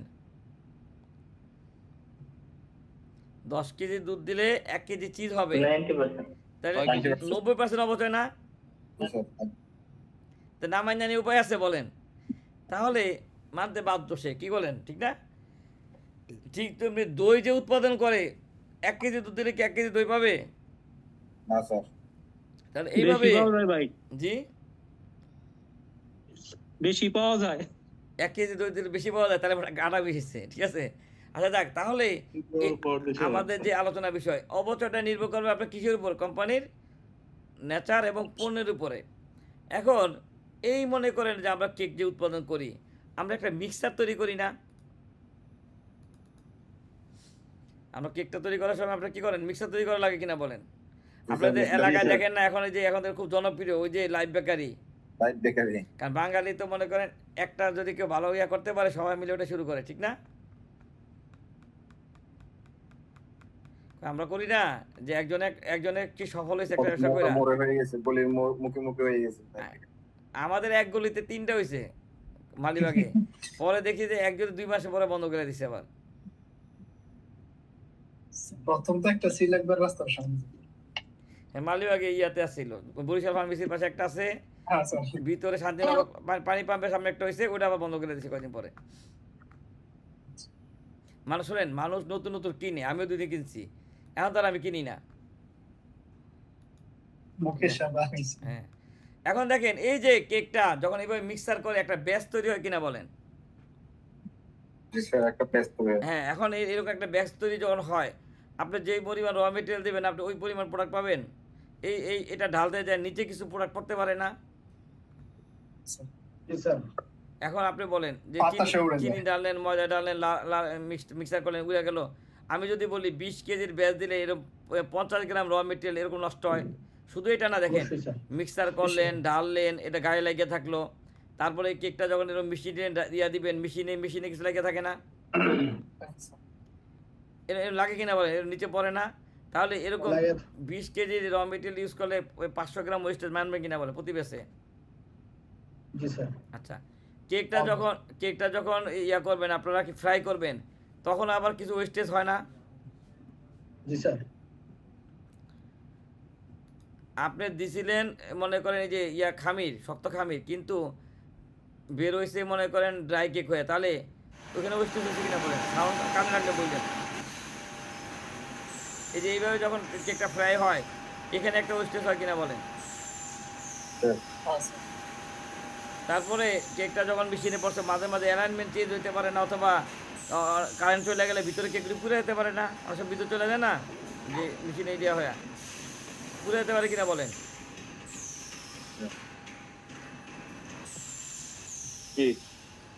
তারপরে এই যে কেক যখন মেশিনে ওঠে এই যে মাঝে মাঝে ভেঙে যেতে পারে কিনা বলেন? এই যে ভেঙে যায়, তাহলে এইভাবে আরও আরও কিছু ওয়েস্টেজ আছে কিনা বলেন।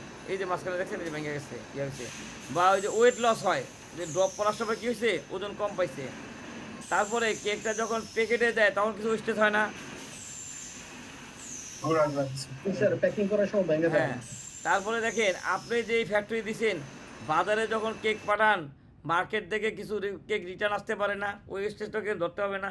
যদি একজন ফলানদানিকারক 1 কন্টেনার ফল আনলো, নিচের ফলগুলি সব কার্টুন নষ্ট হয়ে যায়, অনেক সময় চাপে পড়ে কী হয়, নিচের লাইনটা নষ্ট হয়ে যায়, তাহলে ওইটার তার ওয়েস্টেজ। ঠিক অনুরূপভাবে আপনি 100 কার্টুন কেক বেচতে বাজার থেকে কিছু রিটার্ন আসতে পারে না, তাহলে ওই ওয়েস্টেজটা যদি এখানে না ধরে রাখেন তাহলে ব্যবসা লাভ হবে না লস হবে? ঠিক না? তাহলে হ্যাঁ, আমি তো ওইটাই বলছি, যখন আপনি 100 পিস 100 কার্টুন কেক বেচবেন তখন আপনি ধরে নেবেন না আমার 4% কেক বেচা হবে না, রিটার্ন আসবে। স্টোরে থাকলে ইঁদুরে কাটে না, তাহলে এই সব ধরনের ওয়েস্টেজ ধরতে হবে কিনা বলেন। তাহলে এইভাবে ইয়া করেন, হ্যাঁ, সব ধরনের ওয়েস্টেজ ধরেন। শোনেন, ওই আপনি যখন সাপ্লাই দেন তখনও ধরে নেন না কিছু বিল পাবেন না, কি বলেন? তাহলে এইভাবে আপনার এই ওয়েস্টেজ ধরার সময় খেয়াল রাখতে হবে, এই যে আমি কেক বেচবো সারা বছরে বেচার পরে আমার কি পরিমাণ টাকাকে আমি ফেরত পাবো না, কি বলেন? এটাও নিয়ে আসতে হবে সব। তাহলে এইভাবে আমরা চিন্তা করলাম, ধরেন আমরা 10 কেজি ইয়া দিলে কি কত কেজি পাই, সরি 20 কেজি দিলে 19 কেজি পাই। দেখেন আপনারা এগ্রি কিনা? আমরা যদি মিক্সারের মধ্যে পার বেসে 20 কেজি র মেটেরিয়াল দিই তাহলে কত কেজি পাই, 19 কেজি পাই। এটা আমার সাথে সব একমত কিনা বলেন?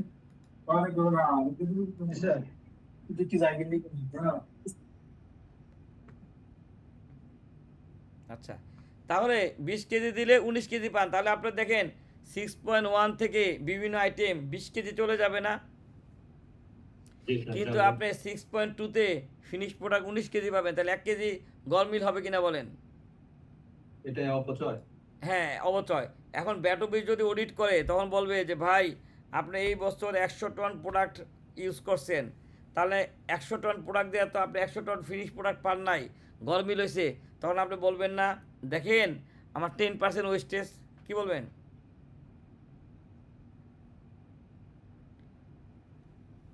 বুঝেন নাই?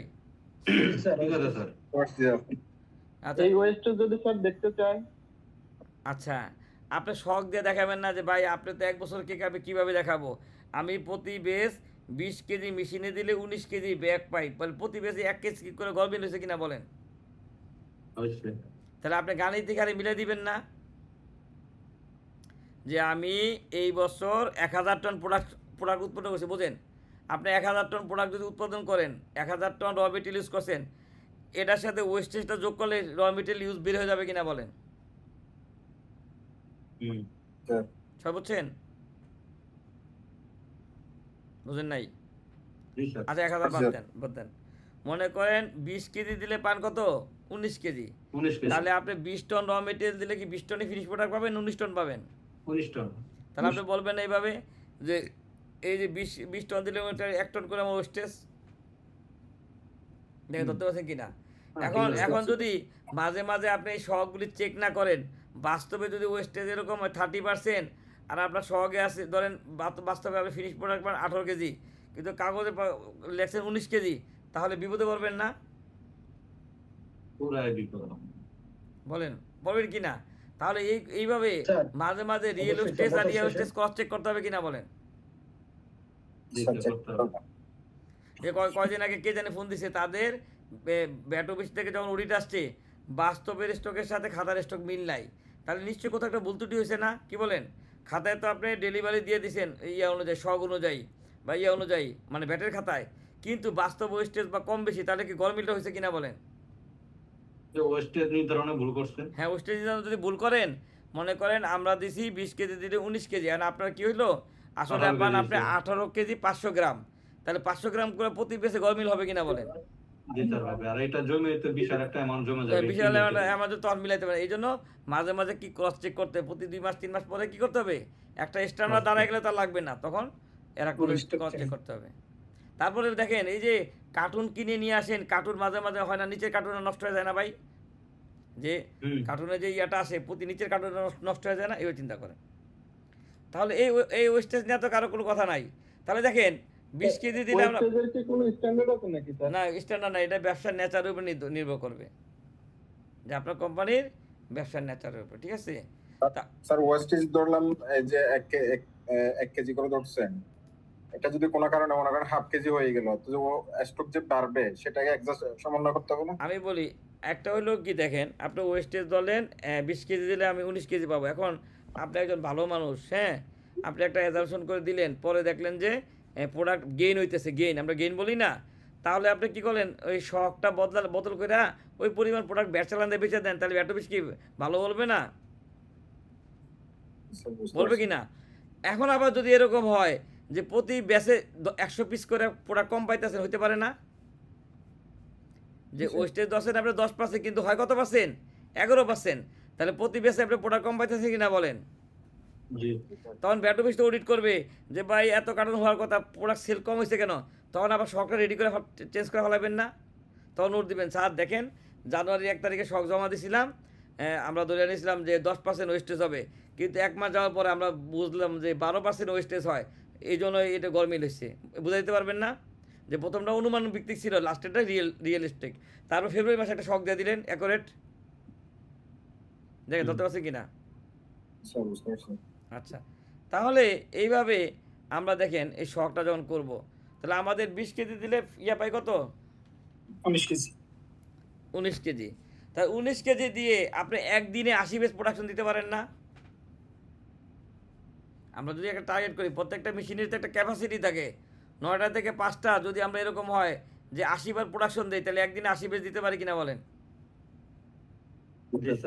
তাহলে 19 দিয়ে যদি 80 গুণ দেন, তাহলে একদিনে আপনি 1520 কেজি র মেটেরিয়াল কনজিউম করেন না মেশিনে? জি 1520 কেজি ইজুগাল টু 1000 দিয়ে গুণ দিলে 15,20,000 গ্রাম না? জি কথা বলছো নাকি? আচ্ছা, তারপরে দেখেন 25 গ্রাম দিয়ে যদি ভাগ দেন, 60,800 পিস কেক পাইছেন কিনা বলেন? 25 গ্রাম দিয়ে যদি ভাগ দেন, আমরা একটা কেকের ওজন কি জানি, এটা তো ওয়েস্টেজ ছাড়া, তাহলে 25 গ্রাম। একদিনে আমি 60,800 পিস কেক প্রোডাকশন দিতে পারি কিনা? জি স্যার পারি। তাহলে আমরা ধরে নিলাম 1 মাসের মধ্যে সরকারি ছুটি, পূজা টোজা বিভিন্ন রকম ঈদ টিদ থাকে, এইভাবে অনেকে 25 দিন ধরে, 26 দিন ধরে, 60,800কে 25 দ্বারা গুণ দিলে এক মাসের ক্যাপাসিটি পাইলেন কিনা বলেন? 15,20,000 টাকা 1 মাসের। 12 দিয়ে যদি গুণ দেন, 1 বছরের ক্যাপাসিটি পাইছেন কিনা বলেন? জি স্যার পাইলাম। তাহলে আমি বলতে পারি না এটা 1 বছরের আমার উৎপাদন ক্ষমতা। এখন আপনি আলাল ট্রেডিং, আপনি যখন ওই যে বেতন, শ্রমিকের বেতন, তারপরে কি সিএনএফ এর কমিশন, এগুলি কি করছেন, অনুমান করে দিছেন। আমরা বলছিলাম আলাল ভাই আপনি কেমিক্যাল বেচেন কত টন? উনি বললো আমরা কেমিক্যাল বেচি 3000 কেজি, কথা উদাহরণস্বরূপ। হ্যাঁ, আপনার বেতন আসে কত? বেতন আসে 3 লাখ টাকা। তাহলে এইভাবে ভাগ দিয়া পার কেজির জন্য বেতন ব্যয় করছেন না? জি স্যার ছোটো ব্যবসায়ীদেরটা আমরা কী করছি, এইভাবে করছি যে বিল অফ এন্ট্রি আছে, বিল অফ এন্ট্রি অনুযায়ী। কিন্তু বড় লিমিটেড কোম্পানি যেমন প্রাণ, তারপরে মনে করেন স্কোয়ার, এরকম বড় বড় যে কোম্পানিগুলি আছে, জাস্ট আমি উদাহরণস্বরূপ বললাম যে এরা, বসুন্ধরা গ্রুপ, এরা কি হাজার হাজার টন প্রোডাকশন দেয় না? জি স্যার তাহলে এইভাবে অনুমান করলে, যদি অনুমান করে দিয়ে দেন যে প্রতিটা টিস্যুর জন্য আমার আসবে এত টাকা, তাহলে ভ্যাট অফিস ওই প্রোডাকশনের রিপোর্ট পায়, আর টিস্যুর ওই যে এন্টারটেনমেন্টে গুণ দিয়ে বলবেন না যে ভাই এন্টারটেনমেন্টের ভ্যাট কম দিচ্ছেন। আপনি দিলেন প্রতি টিস্যুতে এন্টারটেনমেন্ট বা খরচ 10 টাকা, 10 পয়সা, তাহলে উনি বলবেন না ভাই এই বছর টিস্যু পেয়েছেন কত, বলবে কিনা বলেন? ক্রস চেক করবে কিনা? জি স্যার তাহলে এগুলি বড় কোম্পানি হলে অ্যাকুরেট হইতে হবে না?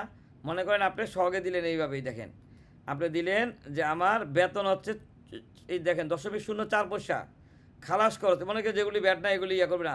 সেলস প্রমোশন ব্যাট আছে না? রিপেয়ার অ্যান্ড মেনটেন্যান্স ব্যাট আছে কিনা বলেন? আচ্ছা স্যার এখন উনি যদি বলে ভাই আপনি এই কেক বেচেন 2 কোটি পিস, তাহলে 2 কোটিকে এটা দিয়ে গুণ দিয়ে বলবেন না এটার ব্যাটটা কই? হ্যাঁ বলবেন তো। তারপর আপনি যদি বললেন যে আমি এই মাসে কেক বেচে এত কোটি, তাহলে বলবেন না বা এই যে গিফট বক্স, কার্টুন, প্রতি পিসের র্যাপার, এই র্যাপারের ভ্যাটটা কই, চেক করবে কিনা বলেন? জি চেক করবে, ক্রস চেক দিবেন। তাহলে এই বড় কোম্পানি হলে এই রেটগুলি বাই করা খুব ক্রিটিক্যাল, কি বলেন? তাহলে আমরা যদি এরকম হয়, আমরা যদি প্রোডাকশন ক্যাপাসিটি পেয়ে যাই, আমাদের সিএ রিপোর্ট বা অডিট রিপোর্টে এরকম খাত থাকে কি না বলেন? অ্যাডমিনিস্ট্রেটিভ ওভারহেড, ফ্যাক্টরি ওভারহেড খাতগুলি থাকে কি না বলেন? জি খাত থাকে। দেখেন যে এখানে কনসালটেন্সি ফি এই 1 বছরে কত টাকা, এই যে দেখেন 1,20,000 টাকা, হ্যাঁ। তারপরে দেখেন কনভেন্স কত হাজার টাকা, এইভাবে এই সিএ রিপোর্টে এই অ্যামাউন্টের খাতগুলি থাকে কিনা বলেন? বলছে আমাদের এই দেখেন এই যে খাতের নাম, অ্যানুয়াল ক্যাপাসিটি, হ্যাঁ, তারপরে অ্যাভারেজ ক্যাপাসিটি, তারপরে দেখেন কি এই যে তাহলে এইভাবে, হ্যাঁ, এই টাকাকে যদি আপনি এইভাবে যে ভাগ দেন, প্রতি পিসের জন্য কয় টাকায় বেড়ে গেছে না ভাই? বুঝতে পারছেন? এখন যদি এরকম হয় আপনার কোম্পানি একাধিক পণ্য উৎপাদন করে, কেক বানায়, চকলেট বানায়, বিস্কুট বানায়, তাহলে আপনি রেশিও করে নিতে পারেন না যে 100 টাকার মধ্যে কেক হইলো 60 টাকা, চকলেট হলো 30 টাকা, চিপস হলো 10 টাকা, রেশিও করতে পারেন কিনা বলেন? যারা কস্ট ম্যানেজার তারা কিন্তু বোঝে এটা, ঠিক আছে? তাহলে এইভাবে রেশিও করে নিতে পারেন, করে তাহলে আপনি যদি এইভাবে ভাগ করে নেন যে পার পিস পণ্য বানাইতে আমার 90 পয়সা অপারেটিং কস্ট লাগে, সম্ভব কিনা বলেন? বুঝেন নাই? বড় কোম্পানিতে এইভাবেই করে, এইভাবে বোঝেন। দেখেন এই যে দেখেন কনসালটেন্সি ফি পার পিসে কত আসে দেখেন, 0.056 কিনা বলেন? কনভেন্স দেখেন 0.001 কিনা বলেন? তাহলে এইভাবে আমরা যেমন কিছু কিছু আইটেম আপনারা দেখেন, এন্টারটেনমেন্ট 2 জায়গায় আছে কিনা, ফ্যাক্টরি এন্টারটেনমেন্ট, হেড অফিসে যোগ করে একসাথে দিয়ে দিতে পারি না? যোগ করতে পারি কিনা বলেন? স্যালারি, বোনাস, হ্যাঁ, ওভার টাইম যোগ করে একসাথে দিয়ে দিতে পারি না? এইভাবে 2-1টা জিনিস আমরা কি করছি, যোগ করছি। ফুয়েল মনে করেন জেনারেটার একসাথে করছি, করে এইভাবে। তাহলে এই যে দেখেন এই যে শখটা করলাম, এই যে এখানে বেতন বাড়া থেকে শুরু করে আমি যদি এটা ডিলিট করে দিই, দেখেন তাহলে এই যে এখানে দেখেন তো 92 পয়সা আসছে কিনা? তাহলে ওই এখানে আনার আগে আমার আগে ওইখানে আগে প্র্যাকটিক্যালি একটা রিপোর্ট দাঁড় করে তারপরে এখানে দিতে হবে। যদি আপনাদের কোম্পানি ওরকম বড় কোম্পানি হয়, ঠিক আছে, যে বড় বেক্সিমকো বা এরকম বড় বড় কোম্পানি যাদের হিউজ প্রোডাকশন, তাহলে এইভাবে যদি করেন তাহলে আপনার জটিলতা কম হবে না? জটিলতা কম হবে, ভুল হওয়ার সম্ভাবনা কম হবে। এখন মনে করেন আপনি এবার সুন্দর করে, এই জন্যই তো ভাই আপনার দক্ষ কর্ম করতে হবেন। মনে করেন এখানে বিদ্যুৎ দিয়ে দিলেন, বিদ্যুৎ, এই যে এখানে বিদ্যুৎ দিলেন, কি দিচ্ছেন দেখেন গ্যাস 0.01, আর এটা যদি ভুল হয়, এই যে বিদ্যুৎ, এটা যদি ভুল হয় তাহলে বলবেন না ভাই বিদ্যুৎ বিলটা নিয়ে আসেন? বলবে কিনা হেড অফিস থেকে? বলে না মাঝে মাঝে যে ভাই বিদ্যুৎ বিল নিয়ে আসেন, আর কয় টাকা সেলস ব্যাট দিচ্ছেন ক্রস চেক করবো, বলে কিনা? জি স্যার বল। তাহলে আপনার যদি এই বিদ্যুৎ বিল, এই যে বিদ্যুৎ বিল আর গ্যাস বিল বাস্তবের সাথে মিলানো থাকে, আর এগুলো যদি সিএ রিপোর্টের সাথে মিলানো থাকে, তাহলে আপনার টেনশন করার কিছু আছে বলেন? না। সবাই ধরতে পারছেন? তাহলে এইভাবে যেগুলি মনে করেন ছোট ছোট ব্যবসায়ী, কমার্শিয়াল ইম্পোর্টার, তাদেরটা আপনি কেউ, তাদের তো অ্যাকাউন্টস টাকা ওইভাবে নাই ভাই। মাল আসছে কত ধরেন 3 টন, বেতন আসছে কত 3 লাখ, তাহলে লাখ দিয়ে কেজিতে ভাগ দিলে হয়ে গেছে না? কি বলেন? কিন্তু এটা থেকে এভাবে সম্ভব? মাল্টিন্যাশনাল কোম্পানি কিন্তু এভাবে কাজ করতে হবে। তাহলে এই পার্টটা সবাই ক্লিয়ার? এই 92 টাকা করতে আসছে, 92 পয়সা, বুঝেন না ভাই?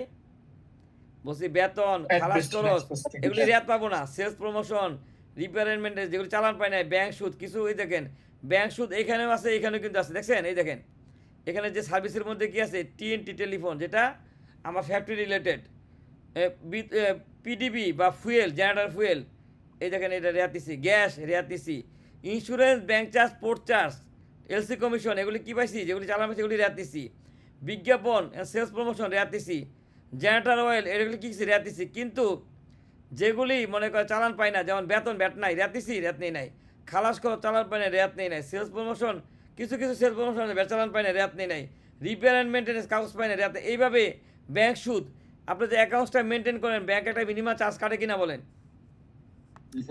স্টেটমেন্টের জন্য কাটে, চেক বইয়ের জন্য কাটে, এমন কিছু জিনিস যেগুলি রেয়াত নেওয়া যায় না, এগুলি নিয়েছেন। পণ্য পরিবহন, ঠিক আছে, পণ্যকে হস্তান্তর করার জন্য যে করছেন, এগুলি এইভাবে দেখেন। সিএনএফ আপনাকে ব্যাট চালান দেয় নাই, অবশ্য এটা তো হয় না। টেলিফোন, বিদ্যুৎ, গ্যাস, এটা কোনটা? হেড অফিসের টেলিফোন, হেড অফিসের বিদ্যুৎ, হেড অফিসের গ্যাস, এগুলি কি রেয়াত পাবেন?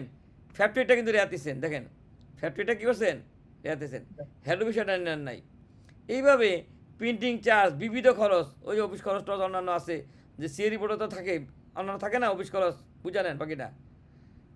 মূলত অফিস খরচগুলো বেশি নিজস্ব যেটা, হ্যাঁ, মূসক অপরাধ, কেমিক্যাল, পরামর্শক ফি, তাহলে এই যে এগুলি এইটা হলো 92 সি এর রিপোর্ট অনুযায়ী আছে, এটা তো সবাই বুঝছেন। আর ছোট কোম্পানি হলে কি করবেন, বাস্তব অনুযায়ী ইয়া করে দিবেন। আচ্ছা, তাহলে আশা করি র মেটেরিয়ালের ইয়াটা বলছেন সবাই, সবাই কি বলেন? র মেটেরিয়ালের ইয়াটা তো বলছে, রেসিপি অনুযায়ী দিচ্ছেন, ইউনিট প্রাইস দিয়ে গুণ দিচ্ছেন, বেড়ে গেছে। আর অবচয় তো বুঝাইলাম যে 10% অবচয়। আচ্ছা, এখন র্যাপিং পেপার, একটা কেকের জন্য কী পরিমাণ র্যাপিং পেপার দিতে পারবেন না? পেপার কাপ, একটার জন্য পেপার কাপ, গিফট বক্স, 12টা কেক যদি এক বক্সে থাকে, তাহলে একটা গিফট বক্সের দামকে 12 দিয়ে ভাগ দিলে প্রতিটা কেকের জন্য গিফট বক্স বেড়ে যাবে না ভাই? আমি যখন এক্সেলটা দিব, ক্লিক করবেন, ম্যাকে দেখাচ্ছি, ক্লিক করলে দেখবেন এখানে দেখানো ওই গিফট বক্সের দামকে 12 দিয়ে ভাগ দিচ্ছেন। মাস্টার কার্টুন, মনে করেন বড় একটা কার্টুনের মধ্যে এরকম এই যে ইয়া দেখাই, মনে করেন এটা একটা গিফট বক্স, তাহলে বড় একটা কার্টুনের মধ্যে এরকম 12টা বক্স আছে, তাহলে একটা বক্সের মধ্যে যদি 12 থাকে, তাহলে 12 × 12 কত? 140 কিনা বলেন? তাহলে একটা মাস্টার কার্টুনের দামকে 144 দিয়ে ভাগ দিলে প্রতি পিসের দাম বেড়ে যাবে না? তাহলে এইভাবে দেখেন আমার, কারণ প্যাকিং মেটেরিয়াল আমি ওজন করি না, শুধু র্যাপারটা ওজন যোগ হয়েছে, তাহলে এইভাবে 2.14 টাকার প্যাকিং মেটেরিয়াল লাগছে। আর এটা সার্ভিস কত? 15 পয়সা। তাহলে 5 টাকা 43 পয়সা কি আমার র মেটেরিয়াল, এটার উপরে আমি সব ব্যাট রেয়াত পাবো। দেখেন সবাই বুঝছেন কিনা? প্যাকিংয়ে অবচয় প্যাকিংয়ে অবচয় আমরা লিখি নাই, আপনার লেখেন, অসুবিধা নাই। শোনেন ভাই, আমাদের উদ্দেশ্য কোম্পানিকে সেভ করা, র মেটেরিয়াল অবচয় তো লুকাইতে পারবো না। এখন প্যাকিংয়ের অবচয় যদি দেন, তাহলে ইউনিট প্রাইস বেড়ে যাবে কিনা বলেন? মনে করেন আপনি বললেন যে 100 কার্টুনে 2টা কার্টুন নষ্ট হয়, আমার ইউনিট প্রাইস বেড়ে যাবে কিনা বলেন? এই জন্য আমরা এখানে একটা টেকনিক খাটাইছি। এখানে কি করছি, কারণ আপনি ওই কার্টুনওয়ালাকে বলছেন যে অনেক সময় দেখবেন কার্টুনওয়ালারা 2টা কার্টুন বেশি দেয় না, বলে না 1000-এ 10টা বেশি দিয়ে দিছি, এবার চিন্তা করেন। আচ্ছা, তাহলে এই 5 টাকা 43 পয়সা সবাই তো বুঝছেন। না করে তো স্যার প্রোডাকশন না করে তো স্যার তাহলে 4.3 স্যার রেডি করতে পারবো না। হ্যাঁ, প্রোডাকশন শুনেন, এখন কথা হলো যদি এরকম হয়, আপনার কোম্পানি নতুন, হ্যাঁ নতুন, সমজাতীয় কোনো কোম্পানিটা নিয়ে একটা অনুমান করে শখ দিয়ে দিলেন, এটা হলো রেয়াত নেওয়ার জন্য, রেয়াত নেওয়ার জন্য খাতা ঠিক আছে। যখন অ্যাকচুয়াল প্রোডাকশনে চলে যাবে তখন আবার একটা ফাইনাল শখ দিয়ে দেবেন। এভাবে বুঝেন, মনে করেন আপনার কোম্পানি মেশিন নিয়ে আসলো, বুঝেন? অডিট যদি হয় তখন তো স্যার এই ইলেকট্রিসিটি বিলের সাথে স্যার ওটা আবার মিসম্যাচ করবে। না আমি বলি, আপনার প্রথমবার নালে অনুমান করে দিবেন, দ্বিতীয়বার যখন অডিট রিপোর্ট হয়ে যাবে তখন ক্রস চেক করবেন না, ক্রস চেক করে আবার অ্যাকচুয়াল দিয়ে দিবেন। আমরা কি করছি দেখেন, মনে করেন আপনি একটা কোম্পানিতে জয়েন করলেন, অনেক কিছু আলোচনা করতে পারেন অনেক সময়, একটা কোম্পানিতে জয়েন করলেন, সে মেশিন আনবে 1 বছর পরে, বুঝেন? মেশিন আনবে কি 1 বছর পরে, তাহলে প্রোডাকশন কি 1 বছর পরে দিবে না? বুঝেন? আপনি একটা নতুন কোম্পানি জয়েন করলেন, যেখানে মেশিন আসবে আরও 1 বছর পরে, কনস্ট্রাকশন কাজ চলতেছে, তাহলে 1 বছর পরে মেশিন আসলে আপনি শখ দিবেন কিনা বলেন? কিন্তু এইখানে এমন কিছু কার্যক্রম হইতেছে যেটা উপকরণ হিসেবে গণ্য, কি বুঝছেন? যেটা কি উপকরণ হিসেবে গণ্য, আপনি তাহলে রেয়াত নিতে পারবেন। তাহলে কি রেয়াত নেবেন না আপনি? আপনি মনে করেন বিল অফ এন্ট্রি দ্বারা বিদেশ থেকে কিছু র মেটেরিয়াল আসছে টেস্টিংয়ের জন্য, রেয়াত নেবেন কিনা বলেন? তাহলে এখন যদি আপনি ওই ব্যাট অফিসে রেয়াত নেন, ইন্সপেক্টর স্যার বলবে না যে 6 মাসের মধ্যে রেয়াত দিচ্ছেন, ওকে ঠিক আছে, খাতা মতো রাখছেন, আপনি তো শখ জমা দেন না, রেয়াত কাটিয়ে দেবে, বলবে কিনা? আর এই ক্ষেত্রে 9.1 এর শুধু পার্সেস দেখাইতে হবে স্যার। দাঁড়ান না, পার্সেস দেখাবেন। এখন 9.1 এর দেখাইলে হবে, কিন্তু আপনি বলবেন উৎপাদন আমি তো বিক্রি করি নাই। এখন কিছু 13 লোক থাকে কিনা বলেন, যে আপনি শখ দেন আমি রেয়াত কেটে দিব, তখন ম্যানেজমেন্টে বুঝতে দরকার আছে। তখন আপনি চিন্তা করলেন এই কেক আর কে বানায়, তাদের থেকে একটা শখ অনুমান করে একটা জমা দিয়ে দিতে পারেন না? হ্যাঁ, মার্কেট অ্যানালাইসিস করে দিয়ে দিলেন। দেওয়ার পরে কি হইলো, যখন আপনি প্রোডাক্টটা তৈরি করলেন তখন ওই শখের সাথে মিলাবেন না, যে আমি যেটা দিচ্ছিলাম এটার সাথে কি ডিফারেন্স আছে, তখন নতুন করে একটা শখ দিয়ে দিবেন। তাহলে আইন অনুযায়ী আপনি রেয়াত কাটতে পারবে? বলেন, আইন তাহলে এইভাবে কিডনি ইউজ করলে তো আপনার বেতন 1.5 লাখ হবে, কি বলেন?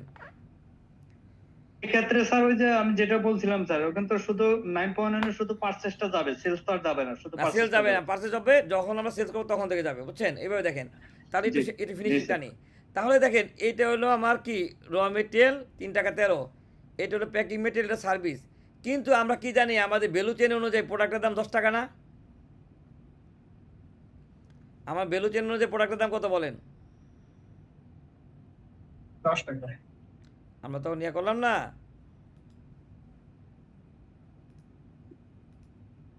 দেখেন ভ্যালু চেন অনুযায়ী প্রোডাক্টের দাম যদি 10 টাকা হয়, তাহলে ব্যাক ক্যালকুলেশন করলে এই 10 টাকার মধ্যে 8 টাকা 70 পয়সা প্রোডাক্টের দাম আর 1 টাকা 30 পয়সা কি ব্যাট না?